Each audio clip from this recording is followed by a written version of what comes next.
ปฏิบัติในชีวิตประจำวันครับวันนี้ก็คงทำประการถ่ายทอดที่ศาลาหลังใหม่วัดไฟหินถ่ายทอดตามโครงการธรรมสัญจรสู่มวลชนโดยสถานีวิทยุเพื่อการศึกษาพระพุทธศาสนาและวัฒนธรรมระบบ FM 104.5 เมกะเฮิรตซ์แต่ท่านผู้ฟังสามารถรับฟังรับชมได้ที่ www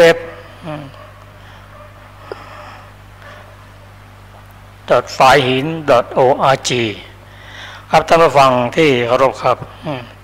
ก่อนที่จะดำเนินรายการก็ขอเรียนเชิญทุกท่านได้กราบบูชาพระรัตนตรัยพร้อมกันถ้าพร้อมแล้วก็ขอเชิญครับ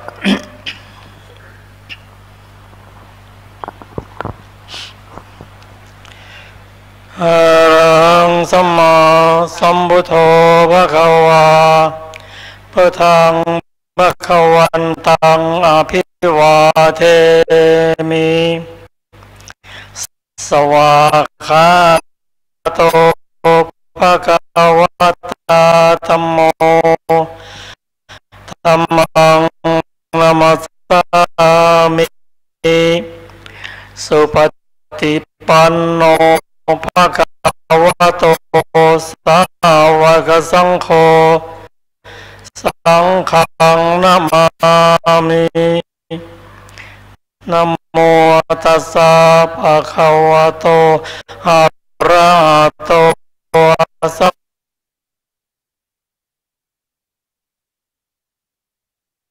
พุทธัสสะภะคะวะโตอะระหะโตสัมมาสัมพุทธัสสะนะโมตัสสะภะคะวะโตอะระหะโตสัมมาสัมพุทธัสสะ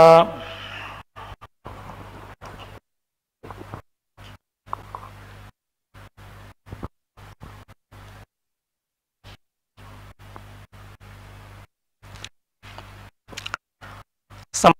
ำหรับผู้ร่วมรายการในวันนี้ก็ได้แก่อาจารย์ประเสริฐพีระวงศ์อาจารย์สุรภาเดชะและอาจารย์กันดาพีระวงศ์เมื่ออาทิตย์ก่อนท่านผู้ฟังที่เคารพครับได้น้อมนำสติปัฏฐานสูตรมาศึกษากันเริ่มตั้งแต่การพิจารณากายเรียกว่ากายานุปัสสนาสติปัฏฐานซึ่งประกอบด้วยหลายบัพพะเริ่มตั้งแต่อานาปานบัพพะอิริยาบถบัพพะสัมปชัญญะบัพพะและปฏิกูลบัพพะ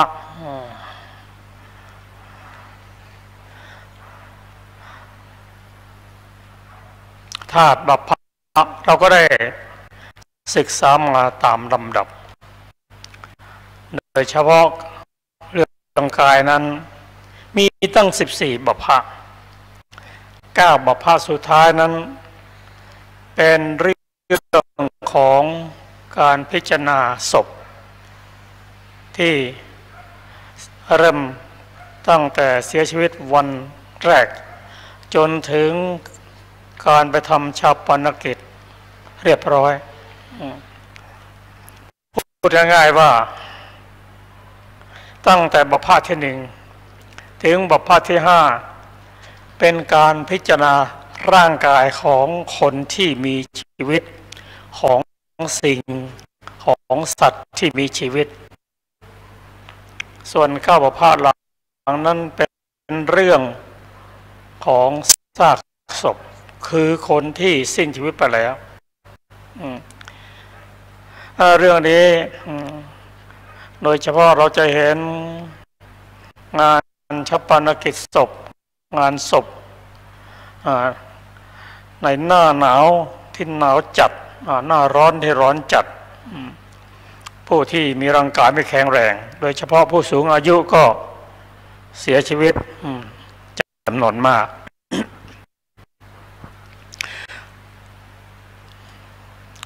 ก็เป็นหน้าที่ของเราที่จะพิจารณาซากศพที่เสียชีวิตเพราะว่าวันหนึ่งเราก็จะต้องเป็นอย่างนั้นบทเรียนที่เราจะศึกษาเกี่ยวกับชีวิตร่างกายนั้นพระองค์ตรัสไว้อย่างละเอียดเราก็ต้องพิจารณาตามที่พระองค์ได้ตรัสไว้นั่นคือในสมัยก่อนสมัยพระองค์นั้นบุคคลเมื่อสิ้นชีวิตแล้วก็เอาไปทิ้งในป่าช้าป่าผีดิบเอาไปทิ้งไว้งั้นก็ภิกษุก็พิจารณาตั้งแต่วันตายวันแรกวันที่สองที่สามจนศพอืดพองเหลือแต่เนื้อกระดูกเหลือแต่เอ็นแล้วก็ผุพังในที่สุดแต่ในสมัยนี้นั้นเหตุการณ์ก็เปลี่ยนไป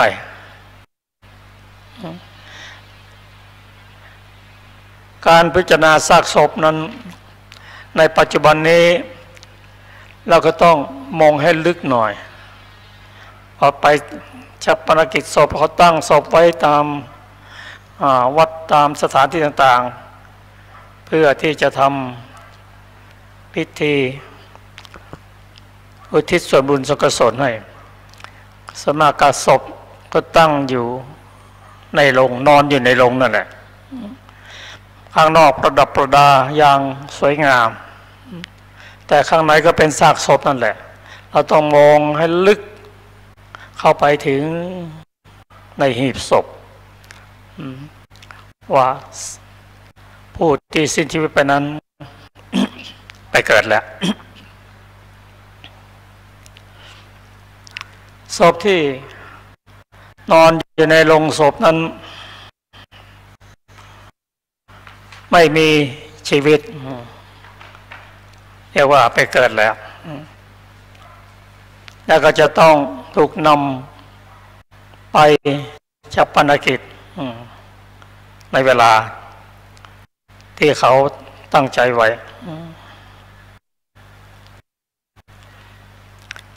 ถ้าพิจารณาแล้วตั้งแต่ภายนอกจนถึงภายใน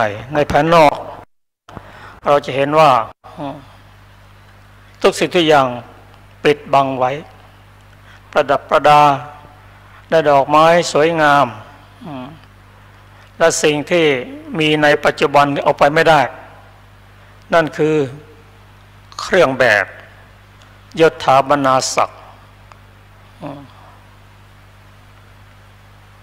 ตำแหน่งต่างๆเอาไปไม่ได้ถ้าเลิกลงไปก็เอาไปได้เฉพาะบุญกับบาปเท่านั้นเราพิจารณาอย่างนั้นเห็นพิจารณาอย่างนี้เกิดสังเวชใจว่าเราจะต้องเป็นอย่างนี้แน่นอนก็เกิดความเพียรว่าเมื่อที่บุคคลสิ้นชีวิตแล้วจะเอาไปได้แก่กุศลและอกุศลสองอย่างเท่านั้นอย่างอื่นเอาไปไม่ได้เลยจะเป็นบ้านช่องรถยนต์อะไรก็ตามตำแหน่งต่างๆถ้าพอจะมาประกองไว้ข้างศพนั่นอันนั้นคือสิ่งที่เอาไปไม่ได้พิจารณาอย่างนั้นโอ้เราก็ต้องสั่งสมความดีสั่งสมบุญกุศลอันไหนที่มันเข้ามาแล้วก็พยายามกำจัดออกไปบุญกุศลไหนที่ยังไม่ได้มีขึ้นทำให้เกิดขึ้นที่มีอยู่แล้วก็ให้ดำรงคงอยู่ตลอดไปอันนี้คือการพิจารณาซากศพแต่ถ้าเราประมาทเราไม่พิจารณาเราไปก็เจอเพื่อนฝูง นานๆเจอกันทีนั่งคุยกัน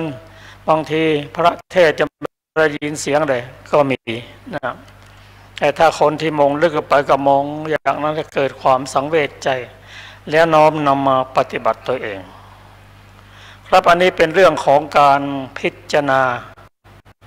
ร่างกายของคนที่สิ้นชีวิตแล้วแต่ลึกๆลงไปก็ไม่ใช่คนหรอกที่สิ้นชีวิตไปเพราะว่าชีวิตร่างกายนั้นประกอบด้วยรูปและนามเท่านั้นเมื่อรูปตั้งอยู่ไม่ได้นามก็ตั้งอยู่ไม่ได้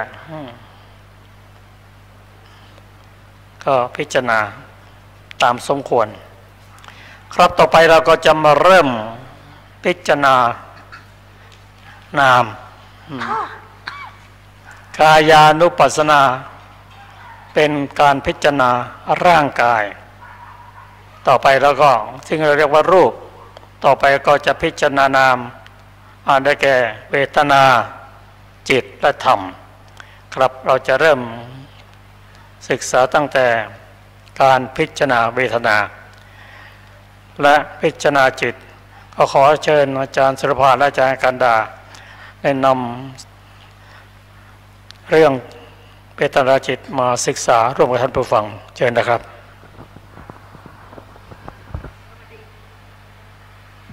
สวัสดีค่ะท่านผู้ฟังทุกท่านเวทนานุปัสสนาดูก่อนภิกษุทั้งหลายก็อย่างไรภิกษุย่อมพิจารณาเห็นเวทนาความเสวยอารมณ์ในเวทนาเนืองๆอยู่ดูก่อนภิกษุทั้งหลายภิกษุในธรรมวินัยนี้เมื่อเสวยสุขเวทนาก็รู้ชัดว่าบัดนี้เราเสวยสุขเวทนาเมื่อเสวยทุกขเวทนาก็รู้ชัดว่าบัดนี้เราเสวยทุกขเวทนาเมื่อเสวยอทุกขมะสุขเวทนาคือไม่สุขไม่ทุกข์ก็รู้ชัดว่าบัดนี้เราเสวยอทุกขมะสุขเวทนาหรือเมื่อเสวยสุขเวทนามีอามิตรคือเจือกามคุณก็รู้ชัดว่าบัดนี้เราเสวยสุขเวทนามีอามิตรหรือเมื่อเสวยสุขเวทนาไม่มีอามิตรคือไม่เจือกามคุณก็รู้ชัดว่าบัดนี้เราเสวยสุขเวทนาไม่มีอามิตรหรือเมื่อเสวยทุกขเวทนาไม่มีอามิตรก็รู้ชัดว่าบัดนี้เราเสวยทุกขเวทนาไม่มีอามิตรหรือเมื่อเราเสวยทุกขเวทนาไม่มีอามิตร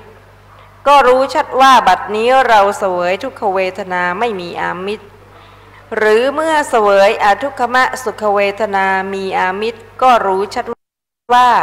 บัดนี้เราเสวยอทุกขมะสุขเวทนามีอามิตรหรือเมื่อเสวยอทุกขมะสุขเวทนาไม่มีอามิตรก็รู้ชัดว่าบัดนี้เราเสวยอทุกขมะสุขเวทนาไม่มีอามิตรดังนี้ภิกษุพิจารณาเห็นเวทนาในเวทนาเป็นภายในบ้างย่อมพิจารณาเห็นเวทนาในเวทนาเป็นภายนอกบ้างย่อมพิจารณาเห็นเวทนาในเวทนาทั้งภายในทั้งภายนอกบ้างย่อมพิจารณาเห็นธรรมดาคือความเกิดขึ้นในเวทนาบ้างย่อมพิจารณาเห็นธรรมดาคือความเสื่อมไปในเวทนาบ้างย่อมพิจารณาเห็นธรรมดาคือคือทั้งความเกิดขึ้นทั้งความเสื่อมไปในเวทนาบ้างก็หรือสติของเธอที่ตั้งมั่นอยู่ว่าเวทนามีอยู่แต่เพียงสักว่าเป็นที่รู้แต่เพียงสักว่าเป็นที่อาศัยระลึกเธอย่อมเป็นผู้อันตัณหาและทิฏฐิไม่อาศัยอยู่ด้วยย่อมไม่ยึดถืออะไรในโลกด้วยดูก่อนภิกษุทั้งหลายภิกษุย่อมพิจารณาเห็นเวทนาในเวทนาเนืองๆอยู่อย่างนี้แลจบเวทนานุปัสสนาจิต ตานุปัสสนาดูก่อนภิกษุทั้งหลายก็อย่างไรภิกษุย่อมพิจารณาเห็นจิตในจิตเนืองอยู่ดูก่อนภิกษุทั้งหลายภิกษุในธรรมเมื่อวินัยนี้อันหนึ่งจิตมีราคะก็รู้ชัดว่าจิตมีราคะหรือจิตไม่มีราคะก็รู้ชัดว่าจิตไม่มีราคะหรือจิตมีโทสะก็รู้ชัดว่าจิตมีโทสะหรือจิตไม่มีโทสะก็รู้ชัดว่าจิตไม่มีโทสะหรือจิตมีโมหะก็รู้ชัดว่าจิตมีโมหะหรือจิตไม่มีโมหะก็รู้ชัดว่าจิตไม่มีโมหะหรือจิตหดหู่ก็รู้ว่าชัดว่าจิตหดหู่หรือจิตฟุ้งซ่านก็รู้ชัดว่าจิตฟุ้งซ่านหรือจิตเป็นมหาราคตคือถึงความเป็นใหญ่หมายเอาจิตที่เป็นญาณเป็นฌานหรือเป็นอัปปมัญญาพรหมวิหารก็รู้ชัดว่าจิตเป็นมหาราคตจิตไม่เป็นมหาราคตก็รู้ชัดว่าจิตไม่เป็นมหาราคตหรือจิตเป็นสอุตระคือกามาวจรจิตซึ่งมีจิตอื่นยิ่งกว่าไม่ถึงอุปจารสมาธิก็รู้ชัดว่าจิตเป็นสอุตระหรือจิตเป็นอนุตตระคือกามาวจรจิตไม่มีจิตอื่นยิ่งกว่าหมายเอาอุปจารสมาธิก็รู้ชัดว่าจิตเป็นอนุตตระหรือจิตมั่นตั้งมั่นก็รู้ชัดว่าจิตตั้งมั่นหรือจิตไม่ตั้งมั่นก็รู้ชัดว่าจิตไม่ตั้งมั่นหรือจิตวิมุตติคือหลุดพ้นด้วยตถาคตวิมุตติและวิกขัมภวนะวิมุตติก็รู้ชัดว่าจิตวิมุตติหรือจิตยังไม่วิมุตติก็รู้ชัดว่าจิตยังไม่วิมุตติดังนี้ภิกษุย่อมพิจารณาเห็นจิตในจิตเป็นภายในบ้างย่อมพิจารณาเห็นจิตในจิตเป็นภายนอกบ้างย่อมพิจารณาเห็นจิตในจิตทั้งภายในทั้งภายนอกบ้างย่อมพิจารณาเห็นธรรมดาคือความเกิดขึ้นในจิตบ้างย่อมพิจารณาเห็นธรรมดาคือทั้งความเกิดขึ้นทั้งความเสื่อมไปในจิตบ้างก็หรือสติของเธอที่ตั้งมั่นอยู่ว่าจิตมีอยู่แต่เพียงสักว่าเป็นที่รู้แต่เพียงสักว่าเป็นที่อาศัยระลึกเธอย่อมเป็นผู้อันตัณหาและทิฏฐิไม่อาศัยอยู่ด้วยย่อมไม่ยึดถืออะไรในโลกด้วยดูก่อนภิกษุทั้งหลายภิกษุย่อมพิจารณาเห็นจิตในจิตเนืองอยู่อย่างนี้แลจบจิตตานุปัสสนาท่านฟังที่เคารพครับเรากำลังศึกษาถึงเรื่อง การเจริญสติปัฏฐานหรือการเจริญวิปัสสนา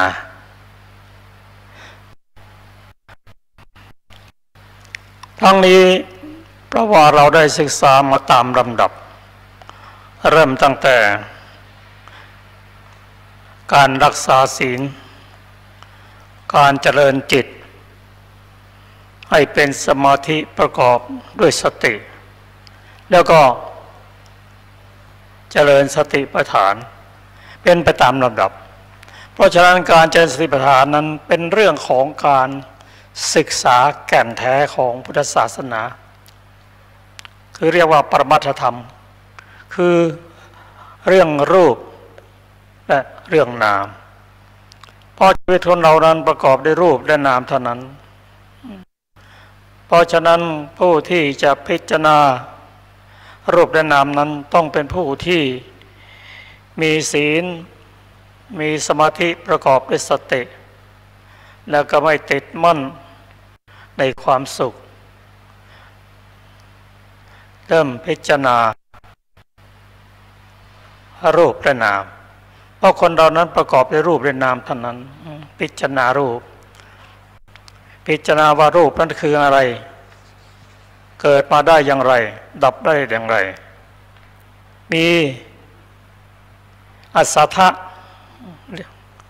หรือให้คุณอย่างไรและมีโทษอย่างไรและจะสลัดออกอย่างไรในนามก็เช่นเดียวกันเราพิจารณาอย่างนี้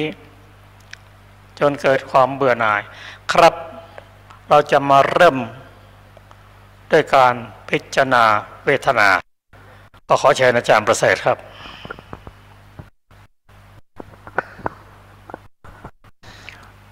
ขอนมัสการ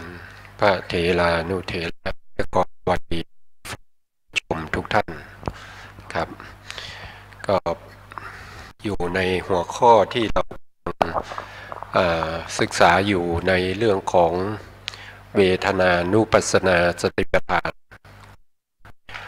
เวทนานุปัสสนาสติปัฏฐานเนี่ยเป็นวิปัสสนาที่อยู่ในหัวข้อที่3นะครับหัวข้อที่1ก็คือกายานุปัสสนาสติปัฏฐานหัวข้อที่2ก็คือเวทนานะครับโทษทีเป็นเวทนานะครับหัวข้อที่3ก็คือจิตตานุปัสสนาสติปัฏฐานนะครับหัวข้อที่4ก็เป็นธรรมานุปัสสนาสติปัฏฐานนะครับทุกหัวข้อเนี่ยมีความสำคัญเหมือนกันหมดนะครับแต่ว่าที่พระพุทธองค์ทรงเอากายานุปัสสนาสติปัฏฐานมาไว้ข้อแรกก็เพราะว่ากายานุปัสสนาสติปัฏฐานนี้เป็นอารมณ์ที่ปรากฏได้ชัดเจนนะครับชัดเจนเห็นได้โดยง่ายโดยผ่านทางกายประสาทนะครับก็จะเห็นนะครับส่วนเวทนานุปัสสนาสติปัฏฐานอันนี้ก็ลองลงมานะครับลองลงมาก็พูดถึงในเรื่องของเวทนา3นะครับเวทนา3ก็คือสุขเวทนานะครับทุกขเวทนาแล้วก็อทุกขมสุขเวทนานะครับบางครั้งก็จะพูดถึงในเรื่องของเวทนา6นะครับเวทนา6ก็คือเวทนาที่เกิดในทวารต่างๆนะครับเช่นเมื่อเราเห็นแล้วเกิดรู้สึกว่าชอบใจไม่ชอบใจอันนี้ก็เป็นเวทนาที่เกิดในทวารตานะครับเมื่อได้ยินเสียงนะครับเราก็ยินดีพอใจหรือว่าไม่ยินดีพอใจหรือว่าเฉยๆอันนี้ก็เวทนาที่เกิดทางหูนะครับเกิดทางหูแล้วก็เวทนาที่เกิดทางจมูกนะครับแล้วก็เกิดทางลิ้นเกิดทางกายนะครับแล้วก็เกิดทางจิตนะครับพวกนี้ก็จะเป็นเวทนาที่เราสามารถที่จะรู้สึกได้นะครับตามพระสูตรที่ได้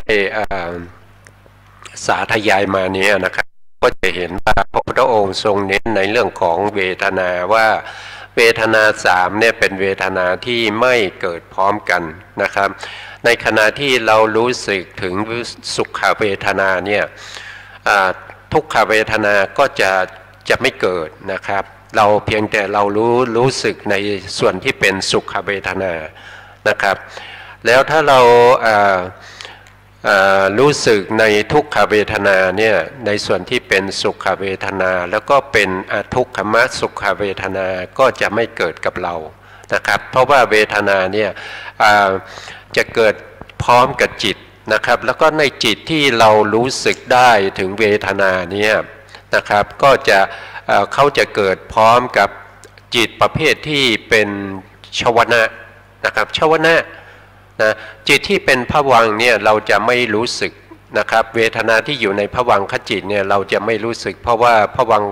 วังคจิตนี่เขาทำหน้าที่ในการที่จะสืบต่อภพชาตินะครับเขาไม่ได้เป็นกรรมเขาเป็นอภยกตะหรือบางทีเราก็เรียกว่า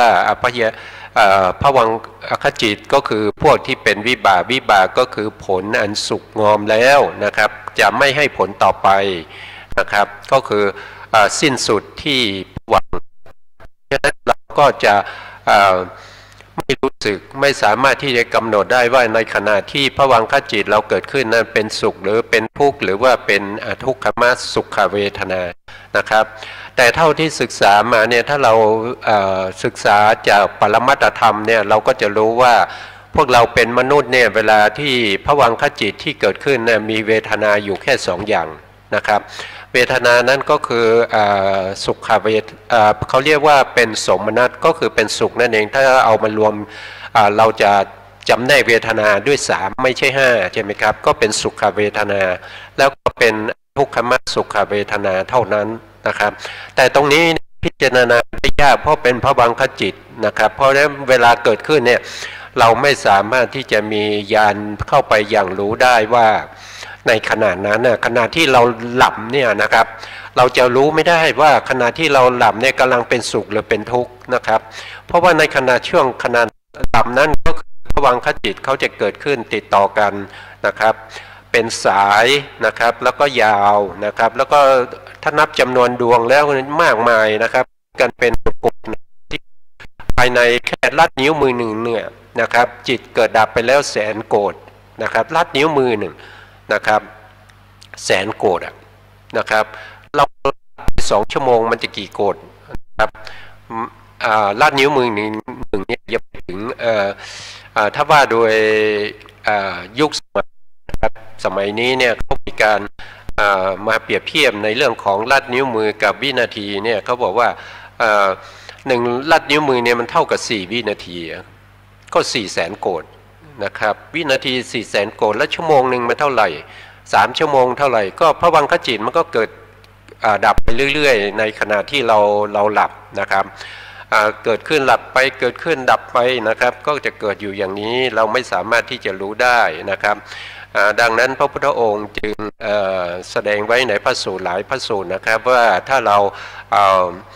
หลับไปเนี่ยนะครับมันก็จะเป็นประเภทที่เป็นโมฆะนะครับโมฆะก็คือมันไม่รู้อะไรนะครับเพราะฉะนั้นการที่ผู้ที่จะปฏิบัติสติปัฏฐาน4เนี่ยนะครับเขาเรียกว่าจะต้องมีศีล4นะครับคือศีล4อย่างนะครับโดยแต่ในที่ผมจะพูดก็คือ1คือปาติโมกข์สังวรนะครับปาติโมกข์สังวรก็คือพูดถึงในเรื่องของศีลนะครับถ้าเป็นชาวบ้านปกติของคือศีล5นะครับต้องให้บริสุทธิ์นะครับศีล5แล้วอันที่2ก็คืออินทรีย์สังวรอินทรีย์สังวรก็คือการที่เราจะสำรวมในเรื่องของการเห็นการดูการได้ยินนะครับสังวรเนี่ยนะครับแปลว่าอะไรก็แปลว่าการปิดกั้นนะครับปิดกั้นอะไรปิดกั้นอกุศลธรรมทั้งหลายที่มันจะเข้ามาทางตานะครับที่มันจะเข้ามาทางตาทางหูนะครับทางจมูกทางลิ้นทางกายแล้วก็ทางใจเนี่ยเราต้องปิดกั้นนะครับด้วยอินทรีย์สังวรนะครับปิดกั้นไม่ให้อกุศลเข้ามานะครับอันนี้ก็เป็นศีลข้อที่2นะครับส่วนข้อที่3นี่ก็คือในเรื่องของการบริโภคเขาเรียกว่าเป็นมัตตัญญุตาอะไรนะครับเรื่องของการบริโภคให้พอประมาณนะครับไม่ใช่บริโภคมากเกินไปหรือว่าน้อยเกินไปหรือว่าอดอาหารอย่างนี้นะครับพระพุทธองค์ไม่ได้สรรเสริญในเรื่องพวกนี้นะครับก็คือให้พวกเราเนี่ยมีการบริโภคสิ่งทั้งหลายไม่ว่าจะเป็นอาหารนะครับไม่ว่าจะเป็นยารักษาโรคนะครับไม่ว่าจะเป็นที่อยู่ที่อาศัยไม่ว่าจะเป็นเครื่องใช้ทั้งหลายนะครับที่เราใช้อยู่ในปัจจุบันเนี่ยให้พอเหมาะให้พอสมควรนะครับไม่ใช่ให้มากเกินไปหรือว่าน้อยเกินไปนะครับอันนี้ก็เป็นศีลข้อ1นะครับแล้วก็ข้อสุดท้ายเนี่ยก็มาเกี่ยวข้องกับในเรื่องของภวังคจิตนะครับก็คือเรื่องของชาคิดญานุโยคนะครับคือเรื่องของความประกอบความตื่นนะครับความตื่นไม่ให้มีการหลับนะครับไม่ให้มีการหลับนะครับหลับให้พอประมาณนะครับไม่ใช่หลับบ่อยๆนะครับแต่ถ้าเราถ้ามีกุศลจิตเนี่ยเราก็ต้องมีความพยายามนะครับในการที่จะละถ้าเรามีอกุศลจิตครับถ้าอย่างนั้นเราก็ต้องมีความพยายามในการที่จะละอกุศลนะครับไม่ใช่เพื่อจะให้กุศลจิตเกิดนะครับเพราะว่าจิตเราเนี่ยถ้าไม่เป็นอกุศลก็เป็นกุศล นะครับอันนี้ก็แต่โดยส่วนมากเนี่ยมันจะเป็นอกุศลนะครับเป็นโดยส่วนมากก็จะเป็นอกุศลเมื่ออกุศลเกิดขึ้นเราก็จะต้องมีความพยายามในการละอกุศลนะครับแล้วก็ต้องมีความพยายามในการปิดกั้นอกุศลไม่ให้อกุศลนั้นเกิดขึ้นนะครับถ้ามีกุศลเกิดขึ้นเราก็จะต้องรักษาไว้แล้วก็ให้เจริญขึ้นนะครับกุศลเนี่ยนะครับเป็นสภาวธรรมที่เราจะต้องพยายามทำให้กุศลเกิดขึ้นนะครับเพราะฉะนั้นในการที่เราพิจารณาในเรื่องของเวทนานี่ก็คือพิจารณาในช่วงที่เป็นชวนะนะครับเป็นชวนะนะครับไม่ใช่เป็นภวังคจิตนะครับไม่ว่าจะเป็นอาวชนะจิตที่เป็นมโนทวาราวชนะที่มีเวทนาเป็นอุเบกขาอย่างนี้เราก็พิจารณาไม่ได้ไม่รู้ได้นะครับเพราะว่าเขาเกิดขึ้นมาแค่ดวงเดียวแล้วก็ดับไปนะครับแล้วก็ในส่วนที่เป็นจักขูวิญญาณโสตวิญญาณฆานวิญญาณชิวหาวิญญาณพวกนี้ก็ตามนะครับเขาเกิดขึ้นมาแค่ขณะจิตเดียวเขาก็ดับไปพวกนี้เขาจะมีเวทนาเป็นอุเบกขาแล้วก็เกิดขึ้นดับก็จะสัมปติชนะก็ดวงเดียวนะครับและสันติละนะแล้วก็มาโวทัปนะแล้วเกิดเป็นชวนะเนี่ยจะเกิดดับไป7ดวงนะครับในวิถีหนึ่งก็จะมีอยู่7ดวงไม่ว่าจะเป็นวิถีทางใจหรือเป็นวิถีทางปัญจทวารวชนะเพราะฉะนั้นการที่เราจะพิจารณาได้ก็พิจารณาในช่วงที่เป็นชวนะนะครับพิจารณาในช่วงเป็นชวนะนะครับชวนะก็คือหมายความว่าวิถีเกิดขึ้นเนี่ยในชวนะ7เวทนาเป็นอะไรนะครับถ้ามีเวทนาได้ไม่สามารถที่จะรู้เวทนาสุขเวทนาได้นะครับพระพุทธองค์แสดงไว้อย่างนี้นะครับเพราะฉะนั้นการที่เราจะรู้ในเรื่องของเวทนาเนี่ยรู้ไปเพื่ออะไรนะครับรู้ไปเพื่ออะไรรู้ไปเพื่อให้หาวิธีให้มีสุขอย่างนั้นเหรอนะครับรู้ไปเพื่อที่เราจะได้พยายามทำให้เวทนาที่เป็นขึ้นหรือเป็นไม่ใช่อย่างนั้นนะครับไม่ใช่อย่างนั้นการที่พระพุทธองค์ให้เรารู้เนี่ยเพื่อที่ว่าเราจะได้รู้และก็รู้ทันเข้าใจในสภาวะของความเป็นเวทนาของสภาวะเจตสิกที่เรียกว่าเวทนานั้นนะครับเมื่อเราเห็นอยู่อย่างนี้นะครับเราเห็นมันเกิดขึ้นใช่ไหมครับแล้วมันไม่ได้ตั้งอยู่นานเลยเดี๋ยวมันก็ดับไปก็กลายเป็นทุกขเวทนามาอีกนะครับทุกข์ก็ไม่ได้อยู่นานนะครับเดี๋ยวก็เปลี่ยนเป็นสุขเดี๋ยวก็เปลี่ยนเป็นอทุกขมสุขเวทนาก็เปลี่ยนแปลงไปอย่างนี้นะครับเมื่อเราพิจารณาเห็นอย่างนี้เนี่ยเราก็จะเข้าใจว่านะครับแม้กระทั่งสุขเวทนาที่เกิดขึ้นมันก็จะเปลี่ยนมันไม่ได้อยู่นานนะครับเมื่อเราเห็นสภาวะของการเปลี่ยนแปลงอย่างนี้อยู่เรื่อยๆเนี่ยมันเป็นไปโดยธรรมชาติมันเป็นอย่างนี้นะครับก็จะทำให้เราเนี่ยเกิดความรู้สึกว่าเรามีความเบื่อหน่ายต่อเวทนาทั้งหลายที่เรากำลังพิจารณาอยู่นะครับเมื่อเรามีความเบื่อหน่าย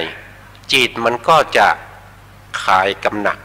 มันก็จะปล่อยจะทิ้งจะวางจะไม่สนใจเพราะว่าสิ่งพวกนี้มันไม่ใช่เป็นสิ่งที่ยั่งยืนมันไม่ใช่เป็นสิ่งที่มีเนื้อหาสาระเกิดขึ้นแล้วก็ดับไปเกิดขึ้นแล้วก็ดับไปนะครับอันใหม่ก็เกิดขึ้นอันเก่าก็ดับไปอยู่เรื่อยๆอย่างเงี้ยนะครับก็เกิดความเบื่อหน่ายขึ้นมาเมื่อเบื่อหน่ายก็หาทางออกนะครับหาทางออกนะครับเมื่อหาทางออกเนี่ยนะครับเมื่อเราดูไปดูมาหาทางออกด้วยสติปัญญาแล้วเนี่ยมันไม่มีทางออกนะครับมันเป็นอย่างนี้ของมันเพราะฉะนั้นเราก็จะเพิ่มทำให้เราเนี่ยเกิดความเบื่อหน่ายมากขึ้นนะครับแล้วหาทางออกก็ไม่ได้นะครับแล้วก็จิตของเราเนี่ยก็จะทำวางเฉยนะครับวางเฉยต่อสภาวะของความเป็นรูปเป็นนามไม่ต้องไปยึดถือไม่ต้องไปดีใจนะครับเสียใจกับมันอีกต่อไปนะครับเมื่อเป็นอย่างนี้มากเข้าเนี่ยนะครับจิตมันจะรู้สึกว่ามันจะไม่ยึดไม่ถือนะครับปล่อยวางในสภาวะทั้งหลายเหล่านี้นะครับเมื่อปล่อยวางนะครับปล่อยวางแล้วจิตก็จะหลุดพ้น นะครับจิตก็จะหลุดพ้นจากการที่เราเข้าไปยึดในเรื่องเวทนาเนี่ยเราก็จะหลุดพ้นเมื่อหลุดพ้นเนี่ยจิตมันก็รู้มันจะรู้เองนะครับว่าจิตของเราเนี่ยเมื่อหลุดพ้นแล้วย่อมรู้ว่าหลุดพ้นแล้วนะครับเมื่อหลุดพ้นแล้วย่อมรู้ว่าหลุดพ้นแล้วย่อมมีญาณที่รู้ว่าหลุดพ้นแล้วกิจที่ควรทำในศาสนานี้เราก็ทำสำเร็จแล้วนะครับกิจอื่นเพื่อความเป็นอย่างนี้ก็ไม่ได้มีนะครับอย่างนี้แหละเราถึงถือว่าเป็นบุคคลที่สามารถจะละในเรื่องของเวทนาได้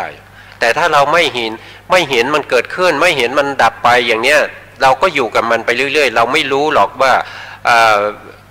เวทนานี้มันเกิดอย่างไรแล้วก็ดับไปยังไงเราไม่รู้ถ้าเราไม่กำหนดรู้ถ้าเรากำหนดรู้มันจะทำให้เราเนี่ยเห็นในความเกิดขึ้นดับไปเนี่ยมันทำให้เกิดความเบื่อหน่ายนะครับถ้าไม่เห็นอย่างนี้มันจะไม่เบื่อหน่ายมันก็ยืดอยู่นั่นแหละ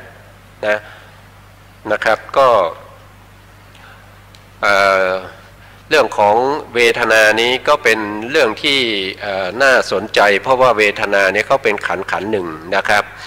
จิตเนี่ยมีอยู่121เป็นวิญญาณขันธ์นะมีตั้ง121นะเป็นวิญญาณขันธ์เป็นขันหนึ่งนะครับเวทนาเนี่ยว่าโดยเจตสิกก็เป็นดวงเดียวเท่านั้นแต่เป็นขันหนึ่งนะครับสัญญาก็น่าสนใจนะครับสัญญาก็มีแค่ดวงเดียวแต่เป็นขันหนึ่งนะครับสังขารเนี่ยมีอยู่50ก็เป็นสังขารขันธ์นะครับเพราะฉะนั้นสิ่งที่เราจะต้องศึกษาก็ยังมีอีกเยอะนะครับที่เราจะค่อยๆศึกษาไปนะครับผู้การครับ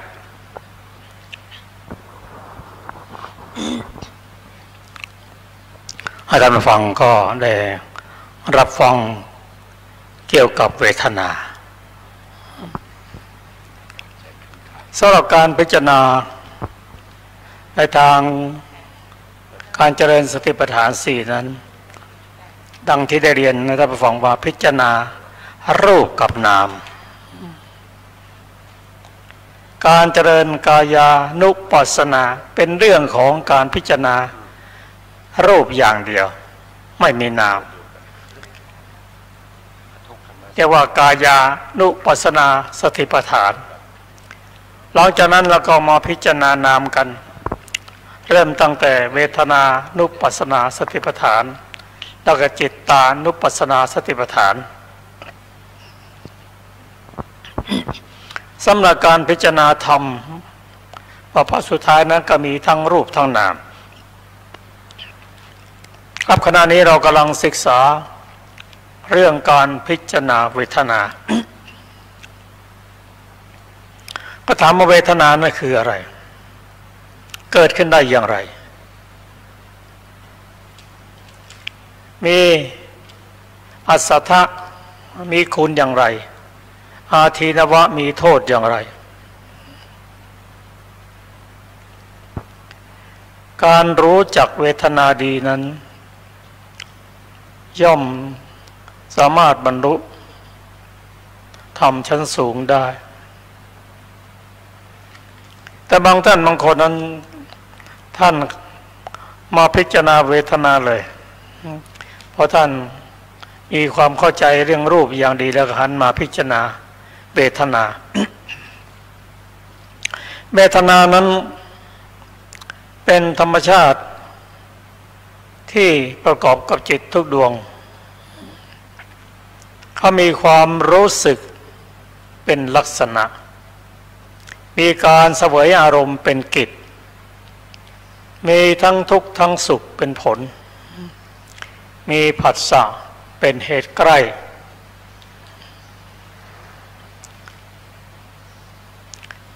อันนี้ก็เป็นเรื่องของการเข้าไปรู้จักเวทนาให้ละเอียดขึ้นเวทนานั้นทำหน้าที่เสวยอารมณ์เป็นสุขบ้างเป็นทุกข์ไม่ทุกข์ไม่สุขบ้างการพิจารณาเวทนานั้นในบทนี้ สอนให้รู้ว่าเวทนาที่เมื่อใดเสวยสุขเวทนาเมื่อนั้นก็เสวยสุขเวทนาไม่ใช่ทุกข์ไม่อทุกขมสุขเมื่อไรก็ตามที่เสวยทุกขเวทนาสุขเวทนาก็ไม่เข้ามาก็ไม่ใช่อาทุกขมสุขเมื่อเสวยอาทุกขมสุขก็ไม่ใช่ทุกข์ไม่ใช่สุขเขาเสวยทีละอย่างกัน การเสวยเวทนาที่เป็นสุขนั้น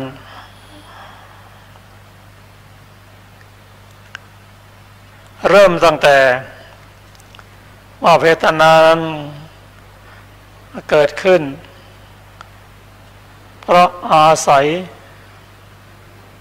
ตาก็ดีหูก็ดี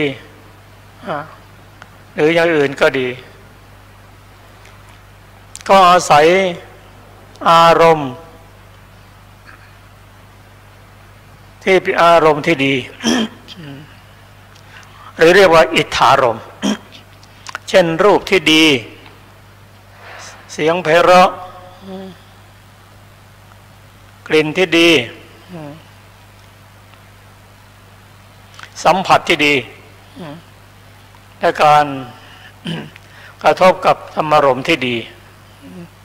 อันนี้ทำให้เกิดสุขแต่เมื่อใดก็ตามเมื่อกระทบอารมณ์ที่เป็นที่ไม่ดีเรียกว่าอนิทธารมณ์เช่นรูปก็ไม่ดีเสียงก็ไม่เพราะกลิ่นก็ไม่ดีสัมผัสก็ไม่ดีการระลึกธรรมารมณ์ที่ไม่ดีก็ทำให้เกิดทุกข์หรือถ้าจะเป็นมัชฌัตตารมณ์อารมณ์ที่เป็นกลางๆก็จะให้ผลเป็นอทุกขมสุขหรืออุเบกขาแต่จะทุกข์จะสุขก็ตามบางครั้งมันเจือด้วยอามิสนั่นคืออะไรกิเลสไม่เจือด้วยอามิสคือไม่มีกิเลสเช่นเห็นรูปที่ดีด้วยตาและเกิดความยินดีรักใคร่พอใจในรูปนั้นเป็นความสุขอันนี้เจือด้วยอามิสแต่ถ้ามาเจือด้วยอามิสนั้นเช่นบุคคลทำฌานนั่งสมาธิได้รับฌานจิตใจนั้นก็ถือว่าไม่เจือด้วยอามิสเพราะกิเลสลดลงไปละการที่น้อมนำมาพิจารณาเวทนานั้นเป็นมาพาร์ทหนึ่งของการพิจารณาสติปัฏฐานสี่ซึ่งเริ่มต้นด้วยกายแล้วก็เวทนาจิตและธรรม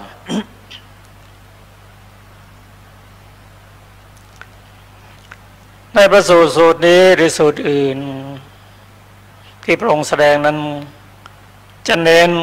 หลักๆอยู่ว่าเมื่อใดก็ตามเมื่อสุขเวทนาเกิดขึ้นเรามีความสุขความยินดีก็อย่าไปติด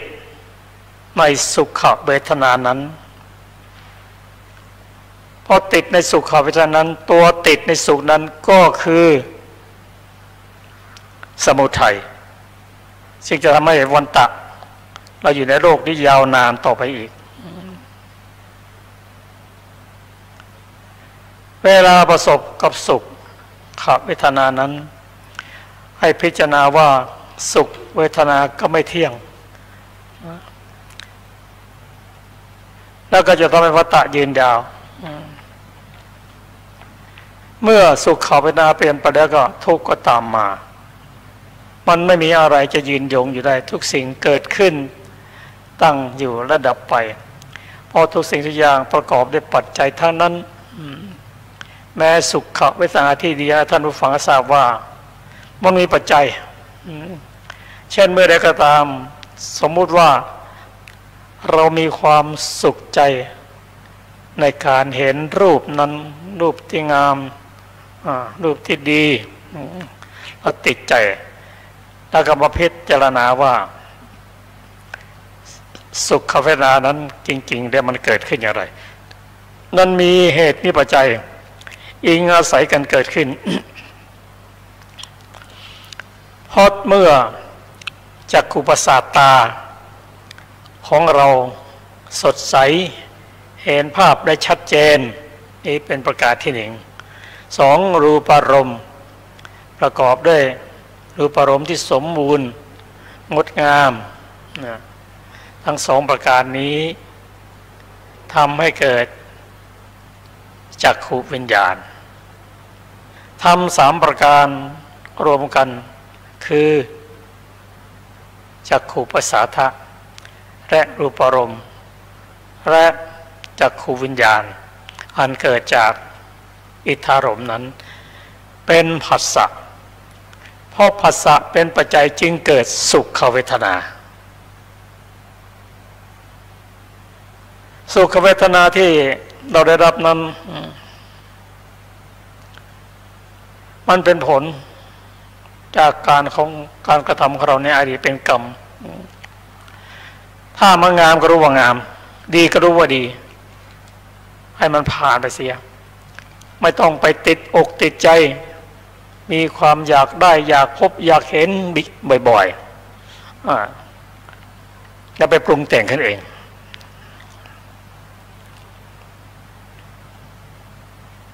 เมื่อใดก็ตามเมื่อทุกขเวทนาเกิดขึ้น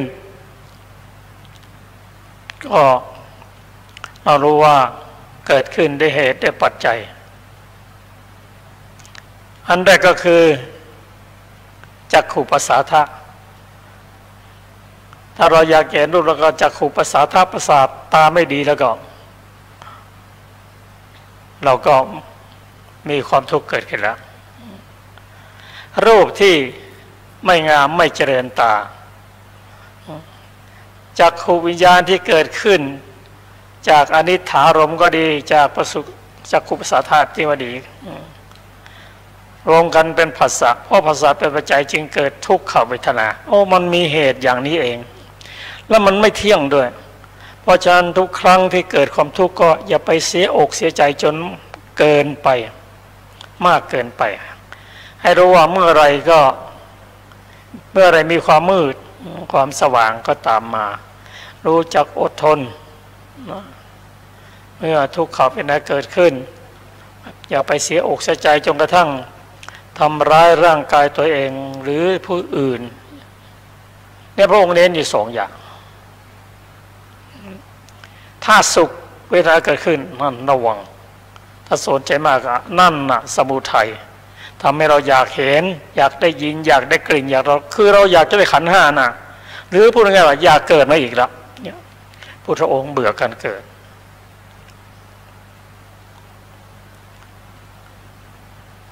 นี่เป็นโลภะแต่เมื่อไรก็ตามเราไปเกลียดทุกข์รักสุขเกลียดทุกข์ผลักไสสิ่งที่เราไม่ชอบอกชอบใจออกไปก็เป็นทุกข์แต่ความจริงถ้าเราเห็นสิ่งที่ไม่ดีได้ยินสิ่งที่ไม่เพราะรสที่ไม่ดีกลิ่นที่ไม่ดีอันนั้นนะเป็นผลกรรมของเราที่เราทำไว้ในอดีตแต่เราไปปรุงแต่งให้มันเป็นความไม่ชอบใจไปเกลียดมันอันนั้นนะคือตัวโทสะพระองค์สอนให้ลดโลภะขาโทสะลงไป ให้เห็นจริงอย่างนี้ที่พระองค์ตรัสสอนไว้รู้ลึกลงไปว่าเขาคืออะไรเกิดขึ้นได้อย่างไรจะดับได้อย่างไรมีคุณอย่างไรมีโทษอย่างไรและจะสลัดออกได้อย่างไรคือการสลัดออกนั้นก็ลงท้ายว่าด้วยมรรคมีองค์8เท่านั้น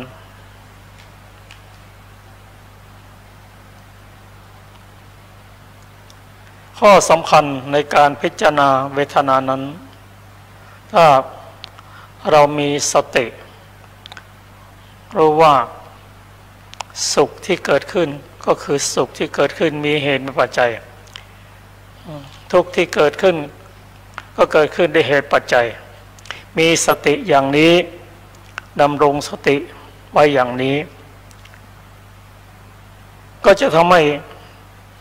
โลภะโทสะนั้นไม่ได้เข้ามาหรือเข้ามาได้กับเบาบางเต็มทีจะว่าไปก็เหมือนกับเจ้าของเรือนในเวลากลางคืน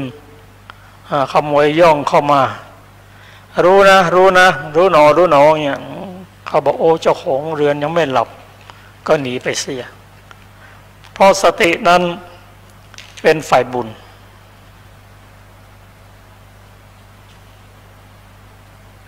เมื่อสติเกิดขึ้นรู้ว่าขณะนี้กำลังสุขกำลังทุกข์นั้นเป็นบุญหรือกุศลละเพราะสติเป็นฝ่ายบุญและฝ่ายบุญก็จะตามมาซึ่งเขามีพวกอยู่18ดวงด้วยกันเพียงแต่กำหนดรู้ว่าขณะนี้กำลังสุขหนอสุขก็ไม่เที่ยงทุกข์หนอทุกข์ก็ไม่เที่ยงทุกอย่างเกิดขึ้นด้วยเหตุปัจจัยมันไม่ใช่ตัวเราของเรามันเป็นธรรมชาติความปล่อยวางมันก็จะลดลงคนเราอย่างเงี้ยเกิดมาก็อย่างเงี้ยมีทุกข์มีสุขอยู่งั้นนะทุกชาติจะเกิดเป็นคนจะเกิดเป็นเทวดาหรือจะเกิดในอบายก็ตามก็มีแต่ทุกข์แต่สุขอย่างนั้นหมุนเวียนกันอย่างนี้ก็ทำให้เกิดความเบื่อหน่ายอยากจะออกจากเวทนาอภิชญาอย่างนี้ทำให้เรานั้นลดความยึดมั่นถือมั่นลงไปว่าเวทนานั้นเป็นธรรมชาติที่รู้สึกที่เสวยอารมณ์ที่เป็นทุกข์เป็นสุขไม่ใช่ตัวไม่ใช่ตนของเราพิจารณาอย่างนี้ก็เป็นธรรมะที่มีในพุทธศาสนาเท่านั้นองค์ตรัสสอนให้เห็นว่าอันนี้เป็นรูปอันนี้เป็นนามโอ้แต่ก่อนเราไม่รู้นะนามก็คือนามก็คือรูปก็คือนามอยู่รวมกันนั่นแหละแต่ไม่ใช่ให้เราได้ศึกษาอย่างนี้ครับต่อไปเราก็จะมาศึกษากันเรื่องจิตตานุปัสสนาสติปัฏฐานซึ่งท่านได้รับฟังมาแล้วก็ขอเชิญอาจารย์ประเสริฐ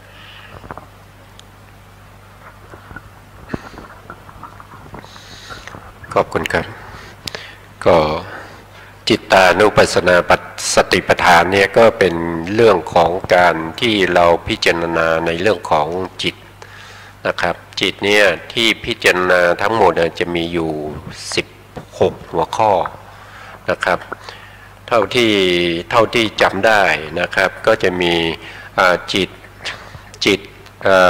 เป็นราคะก็รู้ว่าจิตเป็นราคะนะครับจิต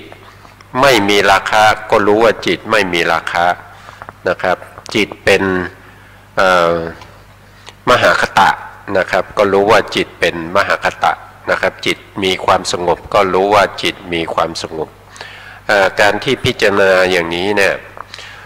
ก็จะเห็นนะครับก็จะเห็นในเรื่องของการที่มันไม่เที่ยงนะครับมันไม่เที่ยงมันเปลี่ยนไปเปลี่ยนมานะครับมันเป็นไปในสภาวะธรรมที่เป็นอยู่นะครับจิตที่เกิดขึ้นเนี่ยนะครับจริงๆแล้วถ้าเราไปดูในเรื่องของขันธ์ห้าจิตก็คือวิญญาณขันธ์ใช่ไหมครับวิญญาณขันธ์หรือว่าเป็นรูปขันธ์เวทนาขันธ์สัญญาขันธ์สังขารขันธ์แล้วก็วิญญาณขันธ์วิญญาณขันธ์นั่นก็คือจิตนะครับเขาบอกว่าการที่สภาวะของขันธ์ห้าที่จะเกิดขึ้นเนี่ยก็จะเกิดขึ้นได้ด้วย5ประการนะครับ5ประการนั้นก็คือ1ก็คือเขาเรียกว่าเป็นอวิชชานะครับ2ก็คือตัณหา3ก็คือกรรมนะครับ4ก็คืออาหาร5ก็คือนิพพตินิพพติก็คือลักษณะอาการเกิดขึ้นของสภาวะที่เป็นทั้งนามและรูปนะครับที่เกิดสืบเนื่องต่อไปเรื่อยๆนะครับ อันนั้นเป็นนิพพติที่เกิดขึ้นเป็นอาการนะครับเป็นอาการของรูปหรือว่าเป็นอาการของนามนะครับไม่ว่าจะเป็นรูปขันธ์ก็ตามนะครับไม่ว่าจะเป็นเวทนาขันธ์หรือสัญญาขันธ์หรือสังขารขันธ์หรือวิญญาณขันธ์นะครับวิญญาณขันธ์เนี่ยก็นะครับก็เหมือนกันนะครับก็มีเพราะว่าเรามีอวิชชานะครับเมื่อมีอวิชชาเนี่ยนะครับก็เป็นเหตุให้เราจะต้องมีจิตนะเมื่อจิตเกิดขึ้นจิตก็ต้องรู้อารมณ์นะครับเมื่อมีอารมณ์นะเมื่อมีอารมณ์จิตก็จะรับอารมณ์นั้นนะเมื่อรับอารมณ์นั้นก็จะมีความรู้สึกต่ออารมณ์นั้นนะครับต่ออารมณ์นั้นว่าเป็นอย่างไรนะครับบางคนนะครับ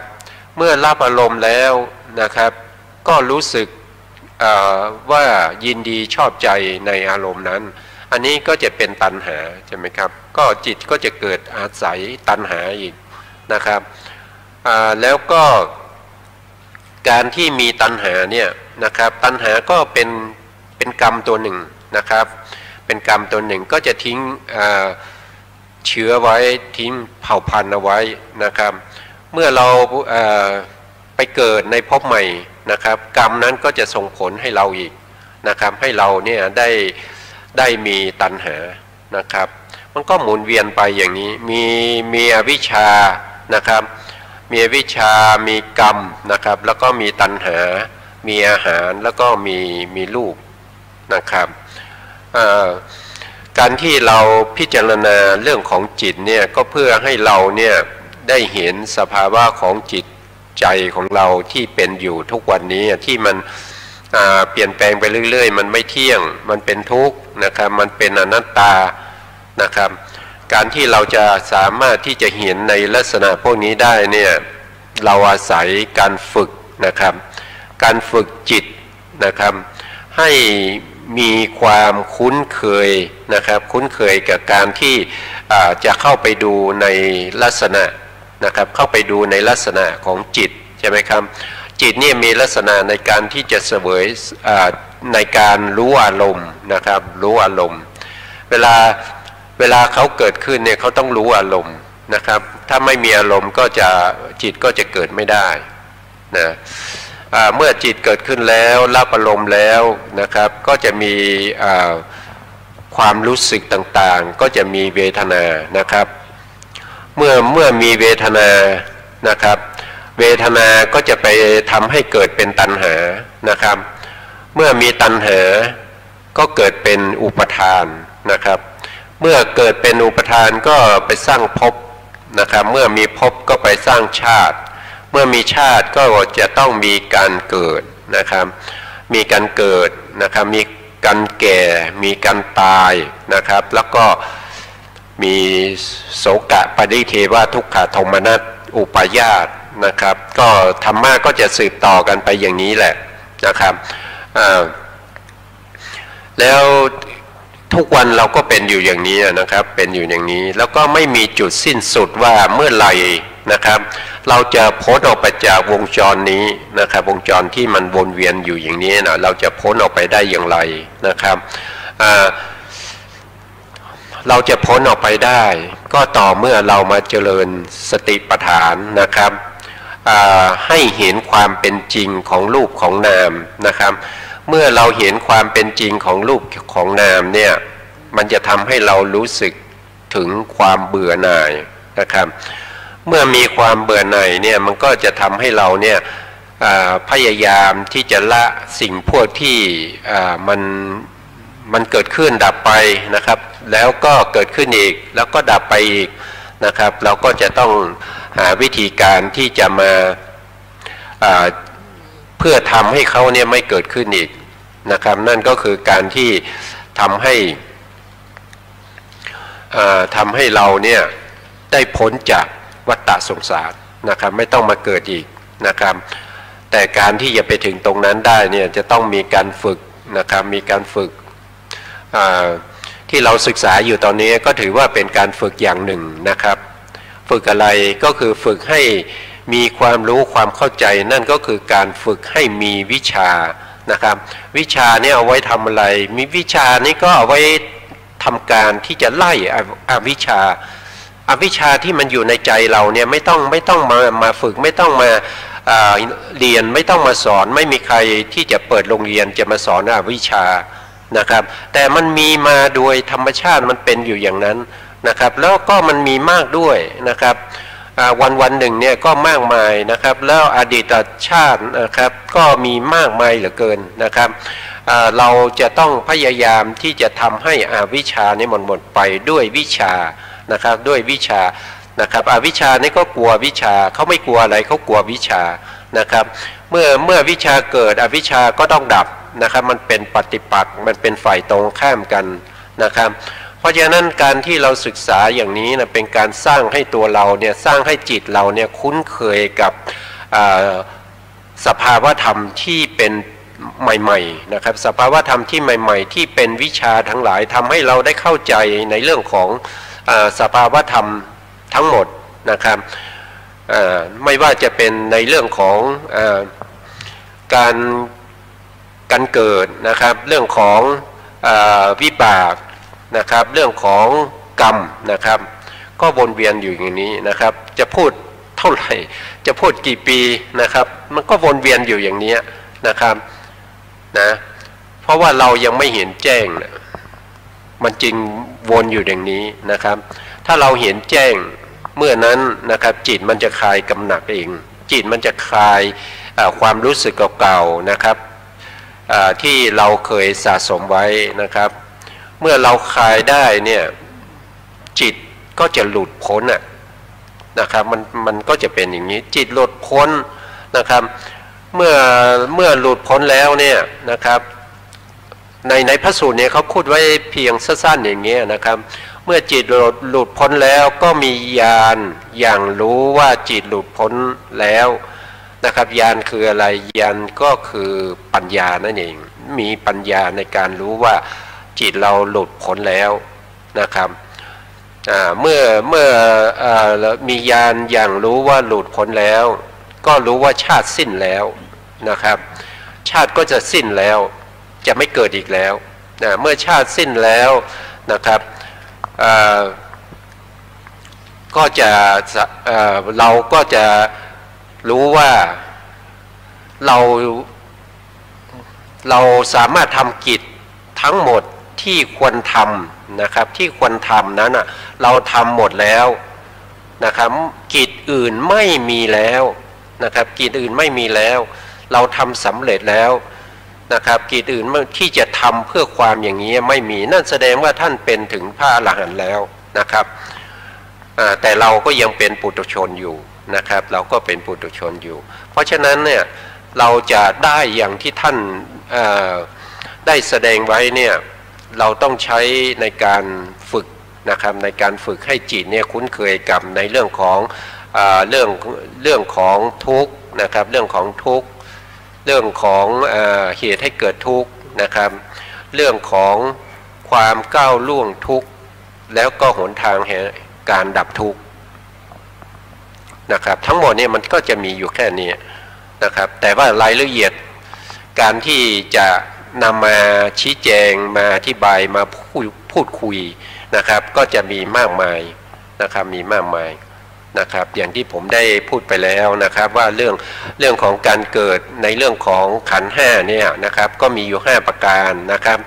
ก็มี1ก็คืออวิชชา2ก็คือตัณหา3ก็คือกรรมนะครับ4ก็คืออาหารนะครับอาหารแล้วก็5ก็คือลักษณะอาการเกิดของไม่ว่าจะเป็นนามธรรมและรูปธรรมนะครับเมื่อเอาขันธ์5ก็คูณเข้านะครับแต่ละอย่างมี5ก็จะได้25นะครับก็จะได้25นะครับใน25อย่างเนี้ยเพียงแต่ว่าเราจะรู้ว่าเขาเกิดมาได้อย่างไรนะครับทีนี้เราก็นอกจากเราจะรู้ว่าเขาเกิดมาได้ด้วยเหตุ5ประการนี้นะครับยังไม่พอนะครับเราก็จะต้องรู้ว่านะเขาจะดับไปได้อย่างไรนะครับเขาจะดับไปโดยไม่ให้เกิดอีกได้อย่างไร นะครับเมื่อมีเหตุให้เกิดก็ต้องมีเหตุให้ดับนะครับเขาจะดับได้นะครับเมื่อเราทำลายอวิชชานะครับเมื่อเราทำลายอวิชชาทำลายตัณหานะครับแล้วทำลายซึ่งกรรมนะครับแล้วก็แล้วเราก็ไม่สนับสนุนในเรื่องของอาหารนะครับมันก็จะไม่มีการเกิดเมื่อไม่มีการเกิดลักษณะอาการเกิดขึ้นนะครับการสืบต่อกันของรูปและนามมันก็จะหมดไปนะครับเมื่อหมดไปเราก็จะไม่ต้องมาเวียนว่ายตายเกิดอีกนะครับอันนี้ก็เป็นเรื่องของจิตนะครับไม่ใช่ว่าจะเป็นเฉพาะในเรื่องของอย่างใดอย่างหนึ่งทั้งหมดเนี่ยก็จะมีลักษณะเหมือนกันคล้ายๆกันแต่ว่าจะเป็นสภาวะธรรมทางไหนนะครับนะจิตของเราเนี่ยมีตั้ง16วรรคนะครับที่พูดกันเนี่ยนะครับอย่างเช่นจิตที่เป็นมหากุศลเนี่ยเรารู้ได้อย่างไรนะครับมหากุศลเนี่ยนะครับถ้าเราไม่รู้จิตเราเนี่ยมันก็จะบอกว่าเรามีวิชาเนี่ยมันบอกไม่ได้นะครับพระพุทธศาสนาเป็นศาสนาของผู้ที่มีวิชานะครับเมื่อเราทำอะไรไปแล้วเนี่ยเราไม่รู้เนี่ยถือว่าเป็นพุทธเหรอนะครับก็ไม่ใช่พุทธนะครับอย่างเช่นเรานั่งสมาธิเนี่ยนะครับเมื่อเรานั่งสมาธินะครับนิวรณ์มานะครับมีความฟุ้งซ่านเข้ามาเราก็ไม่รู้นะครับเราก็ไม่รู้ก็ปล่อยไปเรื่อยๆนะครับก็ฟุ้งไปเรื่อยๆอย่างนี้มันไม่ใช่วิชามันไม่ใช่มันก็กลายเป็นอวิชชานะครับมันก็กลายเป็นอวิชชานะครับเมื่อนิวรณ์มาเมื่อมีจิตที่มันฟุ้งซ่านเราก็จะต้องรู้ว่ามันฟุ้งซ่านเสร็จแล้วเนี่ยเราก็ต้องดูว่าจิตที่ฟุ้งซ่านเนี่ยมันอาการที่จิตฟุ้งซ่านเนี่ยมันเป็นอย่างไรนะครับมันเป็นอย่างไรลักษณะอาการของจิตที่ฟุ้งซ่านเป็นอย่างไรเราก็ต้องเข้าใจเข้าไปถึงว่าเวลามันฟุ้งซ่านลักษณะอาการฟุ้งซ่านที่มันจับอารมณ์ไม่มั่นคงมันเปลี่ยนอารมณ์ไปเรื่อยๆนะครับเดี๋ยวคิดเรื่องนั้นเดี๋ยวคิดเรื่องนี้นะครับคิดไปเรื่อยๆนะครับไม่รู้จะจบสิ้นนะอันนี้มันเป็นลักษณะของความฟุ้งซ่านที่เกิดในจิตนะครับเมื่อเรารู้อย่างนี้เนี่ยเราก็จะต้องรู้ว่ามันก็จะมีสิ่งที่เป็นตรงข้ามกับจิตที่ฟุ้งซ่านนะครับนั่นก็คือจิตที่สงบนะครับจิตที่สงบแล้วเราจะทำอย่างไงให้จิตที่เราฟุ้งซ่านเนี่ยนะครับให้สงบลงนะครับเราต้องมีอะไรก็ต้องเพิ่มตัววิตกนะครับเพิ่มในเรื่องของการยกสัมปยุตธรรมเนี่ยขึ้นสู่อารมณ์นะอารมณ์ของเราอะไรเมื่อกี้พูดถึงเรื่องของสมาธิอารมณ์ของเราก็ไม่เกินจาก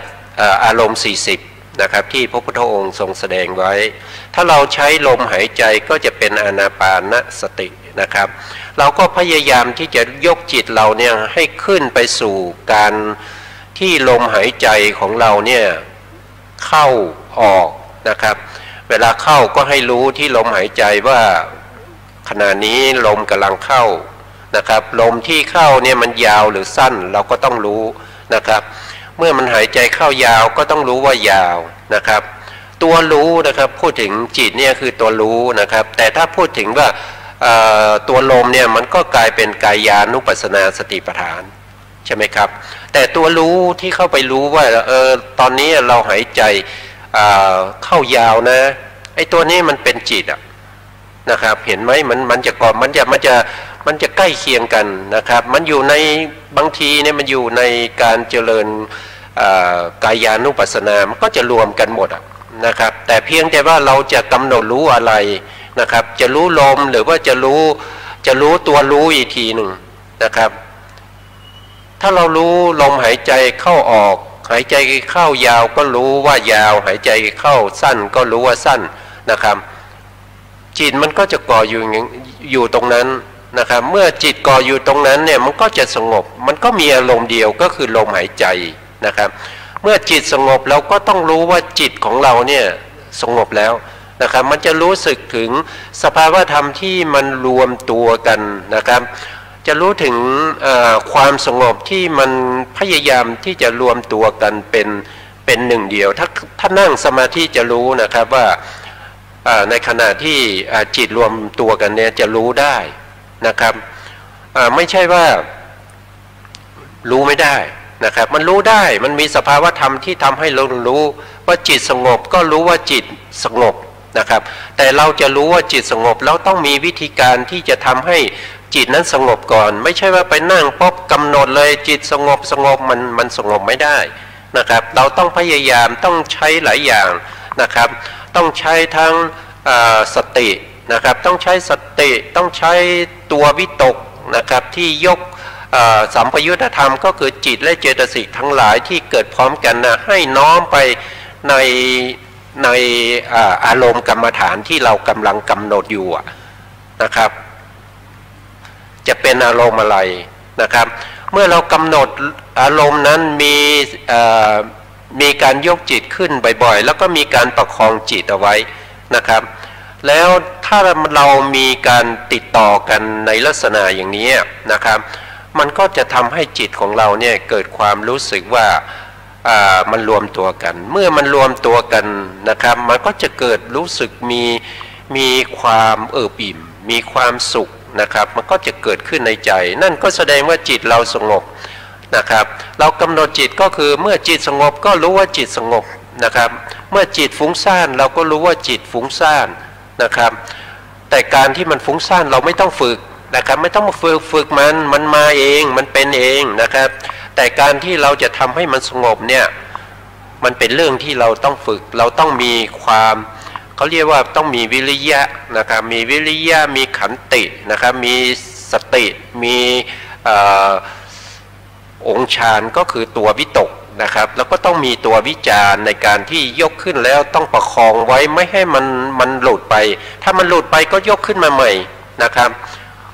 นะก็จะเป็นอยู่อย่างนี้นะครับถ้ามันสงบมันจะรู้ได้นะครับมันจะรู้ได้ถึงความสงบรู้ทางใจนะครับเมื่อรู้ว่าสงบแล้วเราก็ต้องรู้ว่าจิตสงบแล้วนะครับการฝึกอย่างนี้เนี่ยส่วนใหญ่นะครับส่วนใหญ่ที่ฝึกกันเนี่ยคือเขาจะทำสมาธิมาก่อนนะครับเขาจะทำสมาธิมาก่อนเมื่อสมาธิมีสมาธิมากขึ้นนะครับอย่างเป็น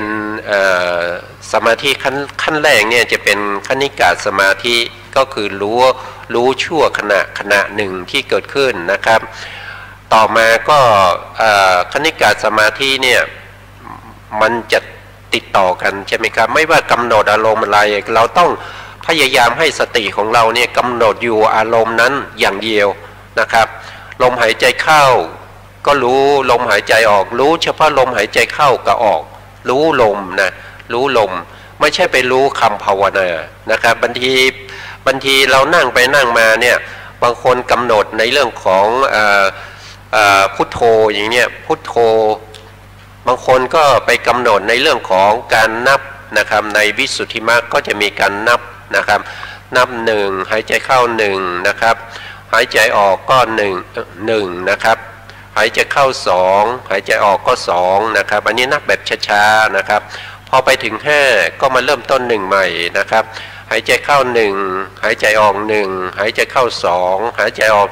2แล้วแต่ลมนะครับถ้าลมมันยาวนะครับก็หายใจเข้าก็1 2ก็นับไปอย่างนี้ตามลมนะครับก็นับไปตามลมก็จะมี1 ถึง 5แล้วกลับมา1ใหม่แล้วก็1ไปถึง6นะครับแล้วก็พอถึง6แล้วก็กลับมานับ1ใหม่นะครับแล้วก็ไปถึง7นะครับแล้วก็มานับ1ใหม่ไปถึง8แล้วก็มานับ1ใหม่ไปถึง9แล้วก็มานับ1ใหม่ไปถึง10พอถึง10แล้วก็กลับมาเริ่มต้นที่1ไปถึง5ใหม่นะครับบางคนก็นับลมเหมือนกันนะแต่นับแบบเร็วนะครับหายใจเข้า1หายใจออก2นะครับหายใจเข้า3หายใจออก4หายใจเข้า5นะครับแล้วก็ หายใจออกก็มาเริ่มต้นที่1ใหม่นะครับหายใจออก1หายใจเข้า2อย่างเนี้ยก็ขึ้นอยู่กับลมหายใจว่าลมหายใจของเราเนี่ยหายใจยาวหรือว่าหายใจสั้นนะครับถ้าหายใจยาวเนี่ยเสียงมันก็จะลากไปก็จะเป็น2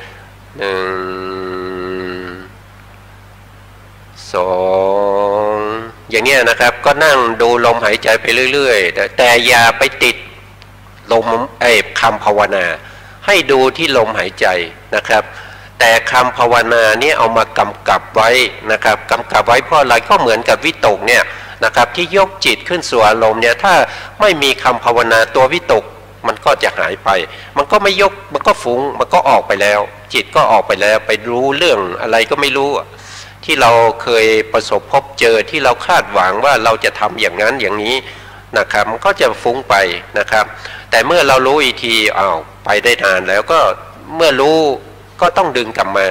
นะครับสมาธิต้องดึงกลับมานะครับอย่าปล่อยนะพอดึงกลับมานะครับก็มากำหนดอีกนะครับพอชำนาญไปเนี่ยเราก็จะรู้ว่าในรอบที่1เนี่ยการนับ1เนี่ยเรานับตอนลมหายใจเข้านะครับในรอบที่1นะครับนับ1ที่ตรงลมหายใจเข้านะครับพอไปที่6เนี่ยมันก็จะเป็นอะไรมันก็จะ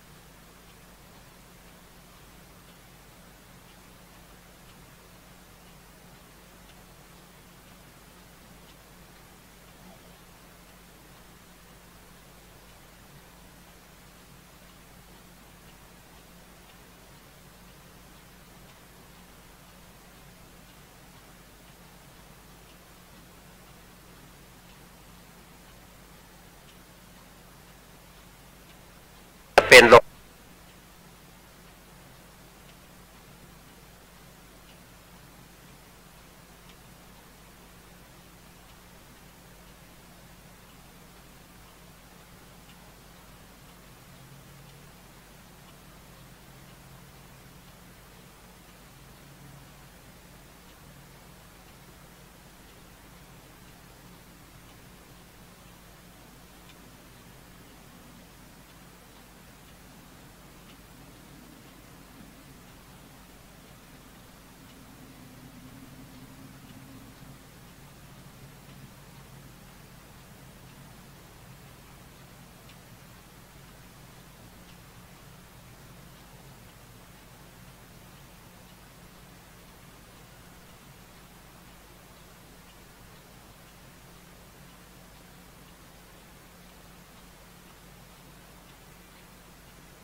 รู้ว่า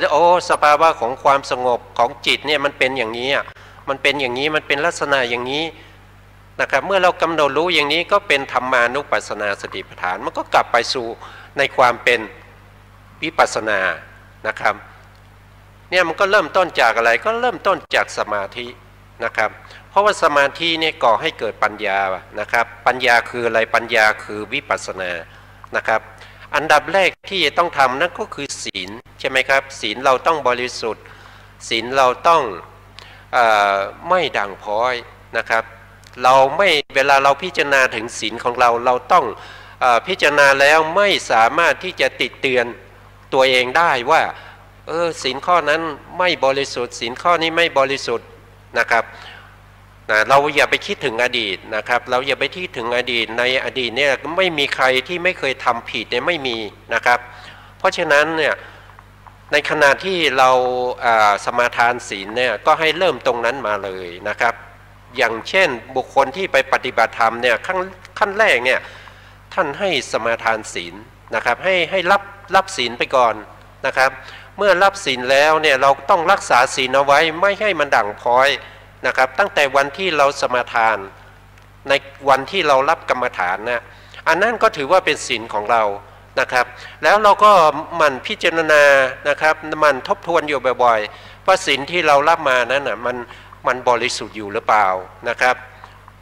ถ้าคนที่เขามีความพยายามในการที่จะรักษาศีลเนี่ยเขาจะรู้ได้นะครับเวลาที่เขาจะผิดศีลเนี่ยนะครับเวลาที่เขาจะผิดศีลนะเขาจะลึกได้โอ้นี่มันไม่ถูกเลยนี่มันผิดศีลเนี่ยเขาก็จะเว้นอ่ะเขาก็จะเว้นเมื่อเว้นอย่างเช่นเมื่อเราเว้นมุสาใช่ไหมครับเมื่อเราเว้นมุสาในขณะนี้นะครับแล้วเราทำสมาธิทำอะไรแล้วเราก็ออกจากสมาธิออกจากวิปัสสนามาแล้วเราก็ยังกำหนดอยู่นะครับแต่เมื่อมาถึง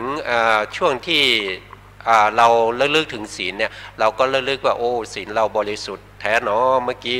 กี้แทนที่เราจะพูดมุสาเราก็ไม่พูดก็คิดถึงศีลที่เราเว้นมาในช่วงเมื่อกี้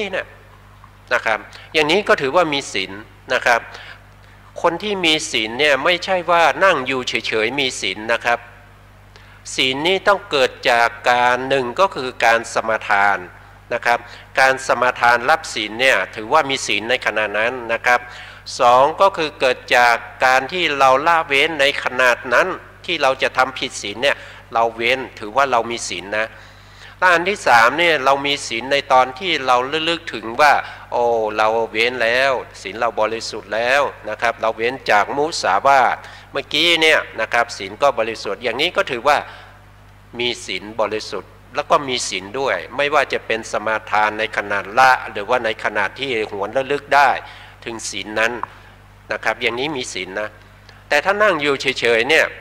เราก็ไม่รู้ว่าเขาคิดอะไรฟุ้งซ่านไปหรือเปล่ายังไงก็ไม่รู้แต่ว่าเป็นคนที่ไม่มุสานะครับเป็นคนที่ไม่ฆ่าสัตว์ไม่ลักทรัพย์ไม่ประพฤติผิดก็นั่งอยู่เฉยๆมันจะไปฆ่าสัตว์ได้อย่างไรแล้วไม่เคยคิดถึงศีลก็นั่งอยู่เฉยๆอย่างนี้มันไม่มีศีลนะไม่มีศีลนะครับอย่าไปคิดว่ามีศีลเพราะว่าศีลนี่มันเกิดจาก3เหตุใหญ่ๆนะครับเหตุที่หนึ่งก็คือสมาทานนะครับคือรับรองว่านะครับผมจะประพฤติตามศีลข้อที่1อย่างนี้ศีลข้อที่2อย่างนี้นะครับอันในขณะที่สมาทานเนี่ยไม่จำเป็นนะครับที่จะต้องมีบุคคลมายืนยันนะครับสมาทานกับพระพุทธรูปก็ได้นะครับสมาทานที่บ้านก็ได้นะครับแต่ถ้าจะให้จิตเนี่ยมั่นคงนะครับแล้วก็มีโอกาสนะครับก็สมาทานกับพระภิกษุสงฆ์นะครับหรือว่าเป็นผู้ใหญ่นะครับที่เขาไม่ผิดศีลนะครับแต่ถ้าเราไปสมาทานกับคนที่เขาฆ่าสัตว์ทุกวันนะครับเขาก็จะว่าเราว่าเราอาจจะไปล้อเลียนเขาหรือเปล่านะครับก็ดูก่อนนะครับเวลาจะสมาทานเนี่ยนะสมาทานที่บ้านก็ได้นะครับสมาทานกับพระพุทธรูปหรือว่านึกเอาก็ได้นะครับนึกถึงศีลข้อที่1เป็นอย่างนี้นะครับแล้วเราเนี่ยมีศีลข้อที่1ไหมศีลข้อที่1เนี่ยเขาห้ามฆ่าสัตว์เนี่ยนะครับเรายังฆ่าสัตว์อยู่ไหมนะครับเราได้เว้นตอนไหนหรือเปล่าในรอบวันเนี่ยในวันที่ผ่านมาเนี่ยก่อนที่เราจะหลับเนี่ยเราก็พิจารณาว่าตั้งแต่เราตื่นมาจนถึงขณะที่เราจะนอนเนี่ยศีลข้อที่1เนี่ยเรายังบริสุทธิ์อยู่ไหมนะครับศีลข้อที่2เนี่ยเราไปลักทรัพย์เขาหรือเปล่านะครับเราคิดหรือเปล่าว่าอยากจะเพ่งเลงอยากจะได้ของเขาเนี่ยเราสามารถที่จะคิดได้อย่างเนี้ยนะครับก่อนที่เราจะหลับจะนอนเนี่ยถ้าเราคิดได้นะครับศีลมันก็จะเกิดนะครับศีลก็จะเกิดกับเราก็มีศีลก็เป็นบุญนะศีลก็เป็นบุญให้เราเนี่ยอย่างน้อยๆเนี่ยนะคาดแคล้วจากสิ่งอันตรายทั้งหลายนะครับถ้าเรามีศีลนะครับแต่ถ้าเราไม่มีศีลนะครับเรานั่งอยู่เฉยๆหรือว่านอนอยู่ในขณะที่เรานอนหลับนี่ก็ไม่มีศีลนะครับอย่าไปคิดว่าเราไม่ได้ฆ่าสัตว์เนี่ยข้อที่1เนี่ยเรามีศีลละ มันไม่ใช่ถ้าเราไม่นึกถึงนะถ้าเราไม่นึกถึงเราไม่ได้สมาทานเราไม่ได้เว้นนะมันไม่มีศีลนะครับมันไม่มีศีลมันเป็นสภาวะทั่วไปนะครับเพราะว่าศีลเนี่ยมันเป็นพื้นฐานนะเป็นพื้นฐานของการที่เราจะมาเจริญเรื่องของสมาธิการที่เราจะมาเจริญเรื่องของวิปัสสนานะครับทั้งหมดนี้มันต่อเนื่องกันนะครับไม่ใช่ว่าศีลไม่บริสุทธิ์ก็อยากจะทำสมาธินะครับเวลาไปทำสมาธิมันก็จะคิดถึงแต่เรื่องที่เราทำไม่ดีทั้งหลายนะครับแล้วอารมณ์ที่เราทำไม่ดีเนี่ยมันจะเป็นอธิปดีมันจะเป็นใหญ่นะมันจะเป็นใหญ่ในจิตใจของเรานะพอเราจะทำสมาธิพบเรื่องที่เราทำไม่ดีเนี่ยมันจะผุดขึ้นมาอยู่เรื่อยๆนะครับเราต้องไปสมาทานศีลก่อนนะครับไปทำสมาทานศีลก่อนนะครับเมื่อเราสมาทานศีลแล้วนะครับเราก็พยายามที่จะรักษาสิ่งที่เราได้สมาทานมานะครับไม่ให้ผิดนะเมื่อไม่ผิดเราก็อย่าอยู่เฉยๆว่างๆก็นึกถึงศีลของเรานะครับศีลของเราข้อที่1ข้อที่2เป็นยังไงเราสามารถที่จะรักษาเอาไว้ได้ไหมนะครับถ้าเราคิดอย่างเงี้ยมันทำให้เราเนี่ยจิตเนี่ยมันจะมีความสุขนะครับเพราะว่าเร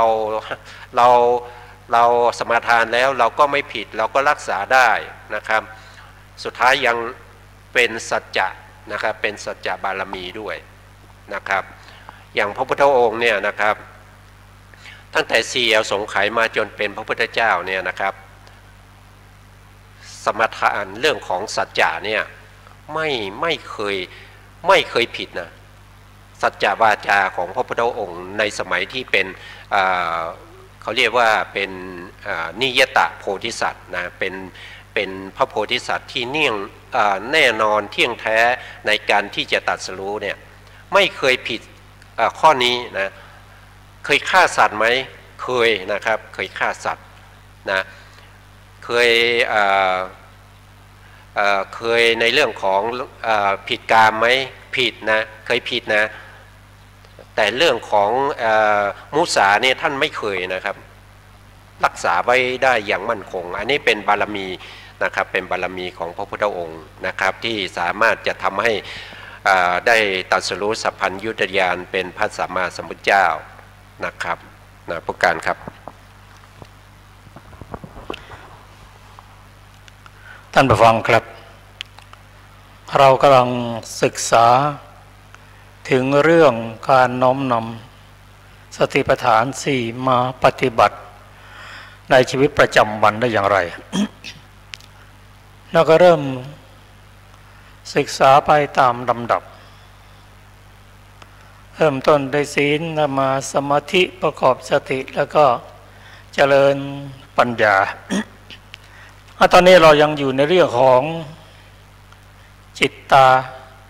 นุปัสสนาสติปัฏฐานคือการพิจารณาจิตนั่นเองถามว่าจิตคืออะไรเกิดขึ้นได้อย่างไรมีคุณอย่างไรมีโทษอย่างไรและจะสลัดออกได้อย่างไรจิตคืออะไรจิตคือธรรมชาติที่รู้อารมณ์จิตมีลักษณะรู้อารมณ์หน้าที่ของจิตนั่นคือเป็นประธานของเจตสิกผลของเขานี่ก็คือการเกิดติดต่อการไปตามลำดับจนก็จะถึงพระนิพพานนั่นนะ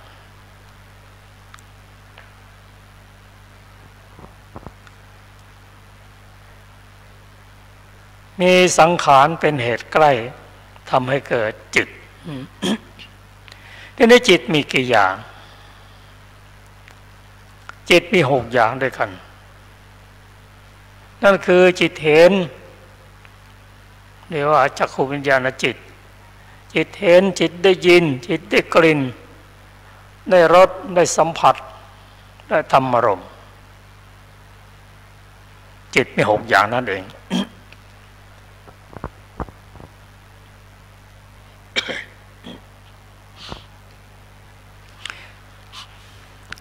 ทีนี้ จิตมี6ประการ6อย่างแต่จิตนั้นทำหน้าที่เยอะจิตนั้นทำหน้าที่อยู่14ประการด้วยกันเรียกว่าถ้าเป็นคนก็สวมหมวก14ใบ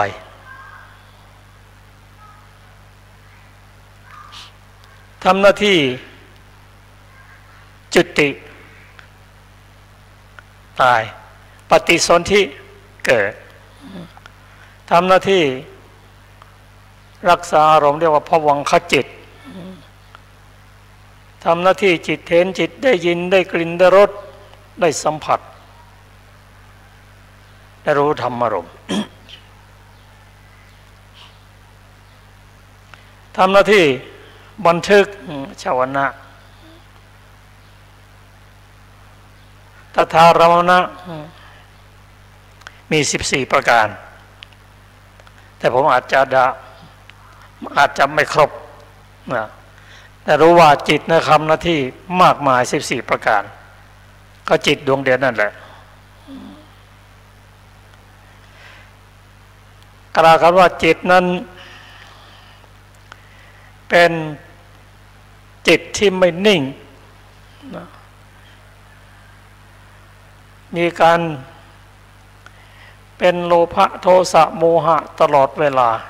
ไม่นิ่งจิตไม่นิ่งเหมือนกับลิงแต่จิตที่ฝึกดีแล้วทำให้เป็นสุขในการน้อมนำจิตมาปฏิบัติในชีวิตประจำวันนั้นท่านเน้นเรื่องสติ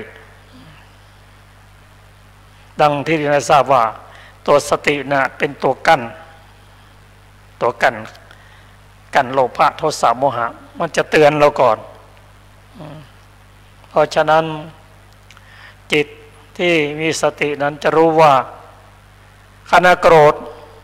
ก็จะรู้สติโอกำลังโกรธนะกำลังโลภก็มีสติรู้ว่ากำลังโลภกำลังหลงก็รู้นะการที่มีสติประกอบกับจิตนั่นนะ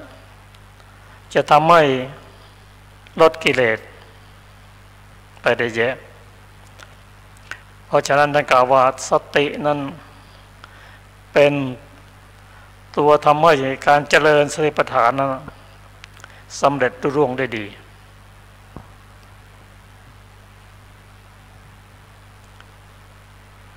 บางครั้งเรามีความโกรธขึ้นแล้วเราไปรู้ภายหลังว่าโอ้เราไม่น่าจะโกรธเขาเลยหรือเราไม่น่าจะโลภเลยเช่นนี้เป็นต้นแต่ถ้าสติเตือนแล้วเราระลึกได้นะความโกรธของเราก็จะลดลงความโลภก็ลดลงก็ดังที่เรียนทราบว่าตัวสตินั้นเป็นพหูกรธรรมเป็นฝ่ายบุญนะถ้าบุญเกิดขึ้นแล้วก็บาปมันไม่เข้ามาทำไมล่ะยกตัวอย่างเช่น อะไรมีคนมาว่าเราเสียหายเราฟังว่าเรามีสติโอ้เขาว่าเราเสียหายเราเสียหายตามนั้นหรือเปล่าถ้าเราจะโกรธเขาตอบโต้เขานั้นเราก็ขาดความเมตตาไม่ตั้งจิตเมตตาเรามีสติมันกั้นนะแทนที่จะโกรธทันทีก็หยุดแต่มีกุศโลบายอย่างหนึ่งนะที่คนรุ่นเก่าๆเขาว่าถ้าเวลาจะโกรธอย่าพึ่งไปพูดอย่าพึ่งไปทำอะไรตั้งใจตั้งสตินับ1 ถึง 10ซะก่อนพอนับ1 ถึง 10แล้วก็มันเย็นลงเยอะจากพูดร้ายก็เป็นพูดดีผมไม่ได้เป็นอย่างนั้นหรอกอย่างนี้เป็นต้น แทนที่จะโกรธแล้วก็เราก็ไม่โกรธนะ เรากำลังจะโลภนั่นนะไม่ใช่ของเราเรากำลังจะโลภนั่นนะเรามีสติโอ้เนี่ยเรากำลังจะโลภไม่ดีเลยก็เว้นเสียก็เป็นการป้องกัน ที่ในการเจริญสติปัฏฐานสี่นั้นเริ่มตั้งต้น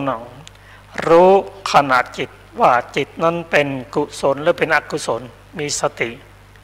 รู้ซะก่อน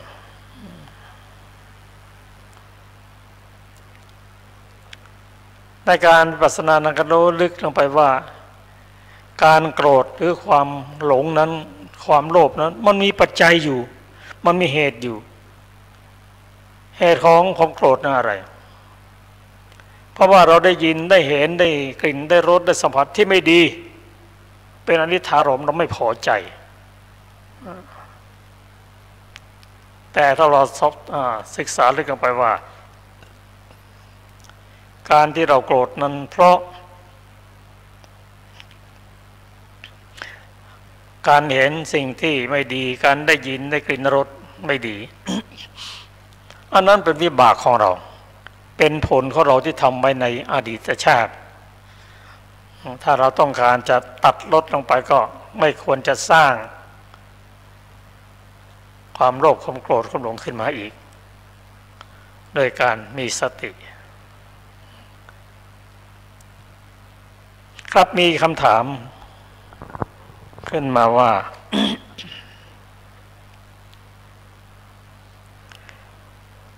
จิตโลภเกิดจากอะไรมีโทษอย่างไรบ้างจิตโลภเกิดจากอะไรมีโทษอะไรบ้างคือความต้องการก็เกิดจากจิตโลภะนั้นโลภที่ประกอบด้วยความเห็นผิด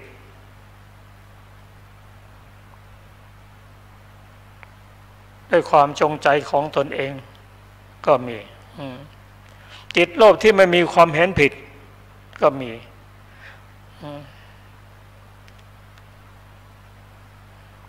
หรือโลภเกิดจากอุเบกขาก็มีแต่ยังไงก็ตามจิตนั้นมีตัวเจตนาตัวมีตัวโลภะมาประกอบด้วยคือตัวเจตสิกที่เป็นกลุ่มของโลภะนั้นเขาเรียกว่าโลติกะ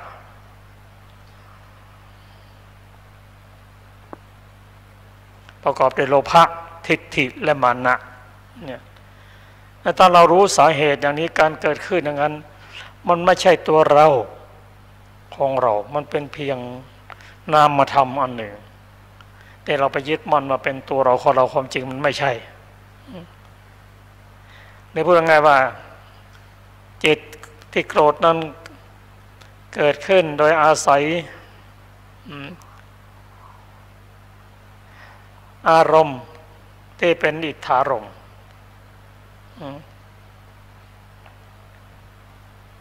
ได้เห็นสิ่งที่ดีก็อยากได้ได้ยินเสียงที่ดีก็อยากได้กลิ่นรสสัมผัสก็อยากได้คือติดอยู่ในอารมณ์นั่นเอง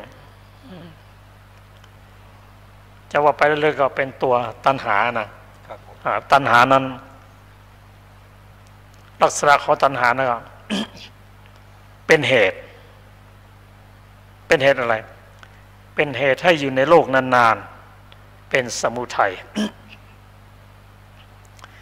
ตัวตัณหานั้นมีความเพลิดเพลินเป็นรสมีความไม่อิ่มเป็นผลมีเวทนาเป็นเหตุใกล้ถ้าเราศึกษาจิตของเราอย่างนี้พยายามรักษาจิตให้ดีบางทีต้องบอกรักษาจิตอย่างให้ดีอย่างเดียวเท่านั้นนะถ้าไม่พ้นทุกข์ได้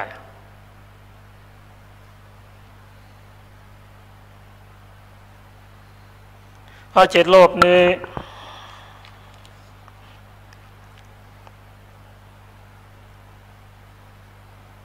มีโทษอย่างไรจิตโลภที่เป็นสมุทัยโทษของจิตโลภก็คือทำให้วัฏฏะยาวนานให้เป็นตัวสมุทัยตัดละไม่ได้ก็ต้องเกิดในโลกนานที่สุดอันนี้ก็ตอบปัญหาข้อที่หนึ่งข้อที่สองจิตโกรธคืออะไรเกิดได้อย่างไรมีโทษอย่างไรและจิตโลภกับจิตโกรธนั้นอย่างไหนจะมีโทษมากกว่ากันอาจารย์ประเสริฐตอบข้อนี้ไหมคำถามนะคำถามจิตโกรธได้เกิดขึ้นได้อย่างไร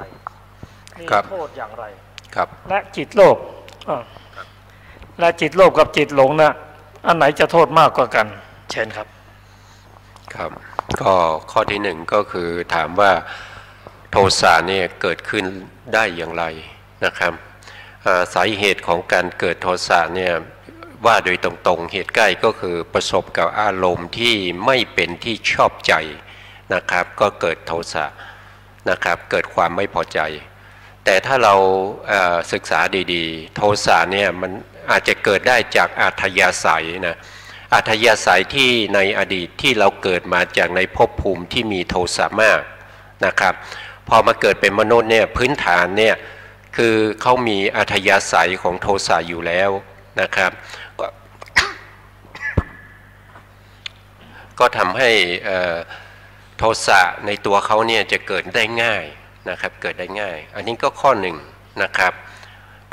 คือที่เกิดของโทสะนะครับมีเหตุใกล้กับเหตุไกลนะครับแล้วอย่างอื่นยังมีนะครับแต่ว่าคงจะพูดยาวไม่ได้นะครับและอันที่สองก็คือผู้การครับอันที่สองเขาถามว่าไงนะครับอันจิตโลภกับจิตโกรธนะไหนโทษมากกว่ากันครับจิตโกรธกับจิตโลภอันไหนมีโทษมากกว่ากันนะครับว่าไปแล้วโทสะเนี่ยมีโทษมากนะครับมีโทษมากแต่ละง่ายนะครับโทสะนี่ละง่ายกว่าโลภะนะโลภะเนี่ยมีโทษน้อยแต่ละยากขายยากโทสะนี่ละง่ายนะครับเมื่อเรา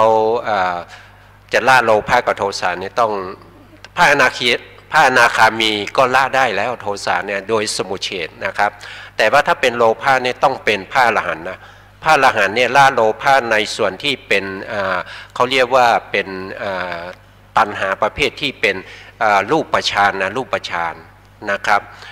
ตอนแรกเนี่ยการละเนี่ยโสดาบันเนี่ยก็ละในโลภะประเภทที่เป็นญาณทิฏฐิคตะสัมปยุตก็คือมีความเห็นผิดในโลภะสี่ดวงนั้นโสดาบันละได้ที่เป็นไปในเรื่องของกามนะครับในเรื่องของกามนะครับพอสกทาคามี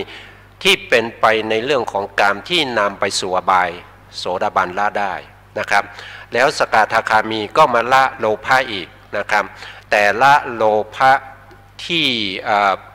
โสดาบันละได้แล้วทำให้เบาบางนะครับยังละไม่ได้เด็ดขาดนะครับแต่ถ้าอนาคามี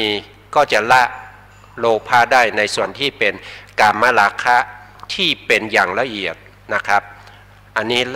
ละได้โดยสมุเฉทแต่เรื่องเหลือโลภะที่เราเรียกว่าภาวะราคะ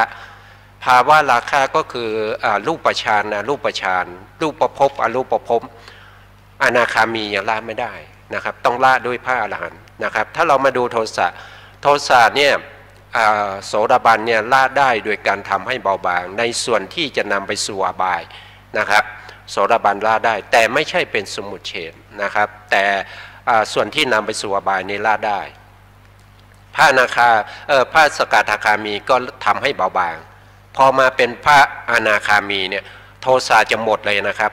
พระอนาคามีจะไม่มีโทสะเลยนะครับไม่ต้องรอให้พระอรหันต์มาละนั่นแสดงว่าโทสะในร่างง่ายกว่าโลภะนะครับแต่ว่าโทษเนี่ยโทสะมากกว่าเพราะโทสะเนี่ยนำไปนรกเลยนะครับแต่ถ้าเป็นโลภะเนี่ยมีบางอย่างเท่านั้นที่นำไปในส่วนที่เป็นนรกนะครับ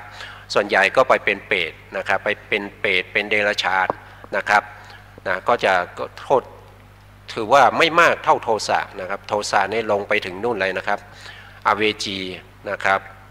นะอันนี้ก็ต่อไปมีไหมครับหมดแล้วจบแล้วครับขอขอบคุณที่ได้ตอบปัญหาก็ทำให้ชัดเจนยิ่งขึ้น ท่านผู้ฟังที่เคารพครับเราศึกษาเรื่องเวทนาและเรื่องจิตก็เวทนานั้นเป็นธรรมชาติที่ประกอบกับจิตทุกดวงส่วนจิตนั้นก็เป็นเสมือนผู้จัดการรับทุกอย่างถ้าเราจะน้อมนำการศึกษาเรื่องเวทนามาประพฤติในปัจจุบันในชีวิตประจำวันนั้นเราจะเห็นว่าเวทนานั้น เกิดขึ้นกับจิตตลอดเวลาที่เห็นชัดก็โอ้ดีใจทุกข์ใจมีความสุขมีความทุกข์ตลอดเวลาให้รู้ว่าสุขนั้นก็ไม่เที่ยง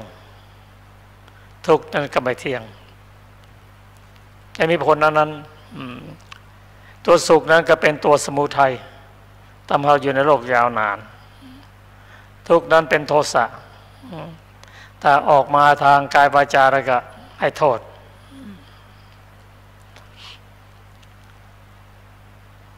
เมื่อเรามีสุขสมนัตก็ดีให้รู้ว่าทุกสิ่งเกิดขึ้นตั้งอยู่ระดับไปไม่นาน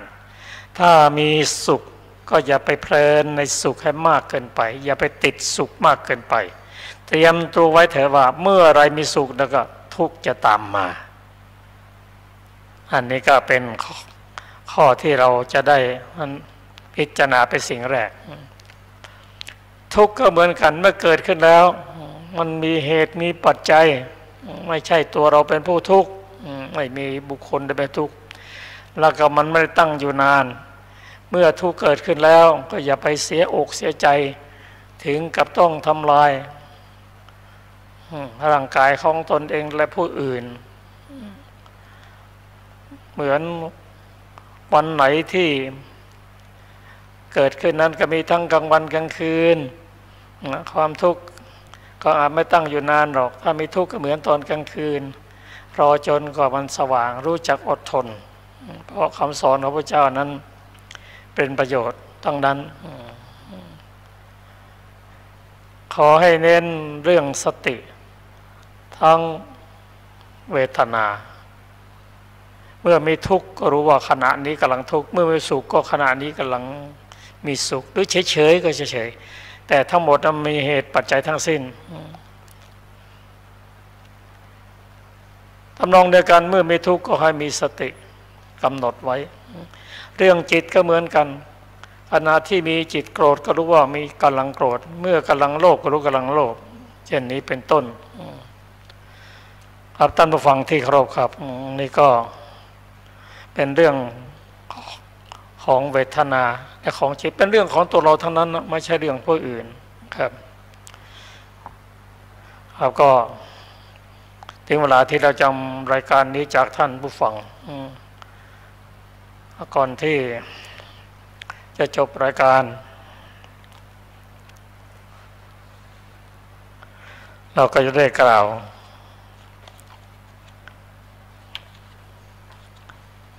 อุทิศส่วนบุญส่วนกุศลให้กับสรรพสัตว์ทั้งหลาย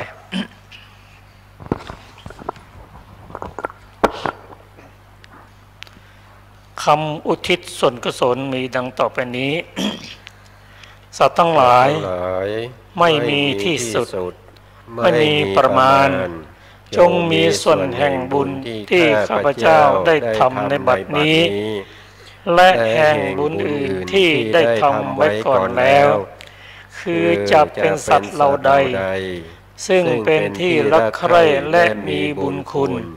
เช่นมารดาบิดาของข้าพเจ้าเป็นต้นก็ดี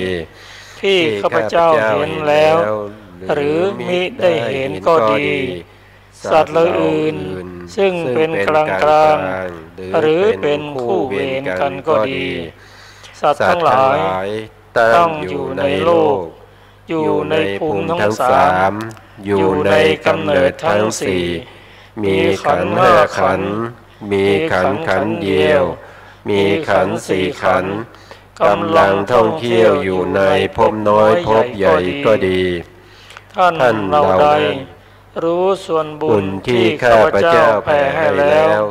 ขอท่านเหล่านั้นจงอนุโมทนาเองเถิดส่วนท่านเราใดที่ยังไม่รู้ส่วนแห่งบุญนี้ขอเทวดาทั้งหลายได้โปรดบอกท่านเหล่านั้นให้รู้ด้วยเพราะเหตุที่ได้อนุโมทนาส่วนบุญที่ข้าพเจ้าแผ่ให้แล้วขอท่านทั้งหลายจงเป็นผู้ไม่มีเวรอยู่เป็นสุขทุกเมื่อจนถึงพระนิพพานความปรารถนาที่ดีงามของท่านนั้นจงสำเร็จเถิดด้วยอานิสงส์แห่งกุศลที่ได้ทำแล้วทั้งปวงนี้ขอพระศาสนาของพระโลกนาถจงสว่างไสวด้วยข้อปฏิบัติมีศีลเป็นต้นอันบริสุทธิ์ขอพระศาสนาของพระสัมมาสัมพุทธเจ้าจงสถิตอยู่ในโลกตลอดกาลนานขอพวงสัตว์จงมีความเคารพในพระพุทธศาสนาเป็นนิจขอฝนจงตกในพื้นปฐพีโดยชอบตามฤดูกาลขอผู้ยินดีในพระสัทธรรมจงปกครองชาวโลกด้วยความเทินก็ขอขอบคุณท่านผู้ฟังทางบ้านที่ติดตามรายการนี้ขอขอบคุณผู้ร่วมรายการและขอขอบคุณสถานีวิทยุเพื่อการศึกษาพระพุทธศาสนาและวัฒนธรรมซึ่งมีพระครูวิศวัตร ปรกิจโจเป็นผู้ในการขอขอบคุณผู้ร่วมรายการครับก่อนจะเลิกรายการก็ขอได้เชิญทุกท่านได้กล่าวคำบูชาพระรัตนตรัย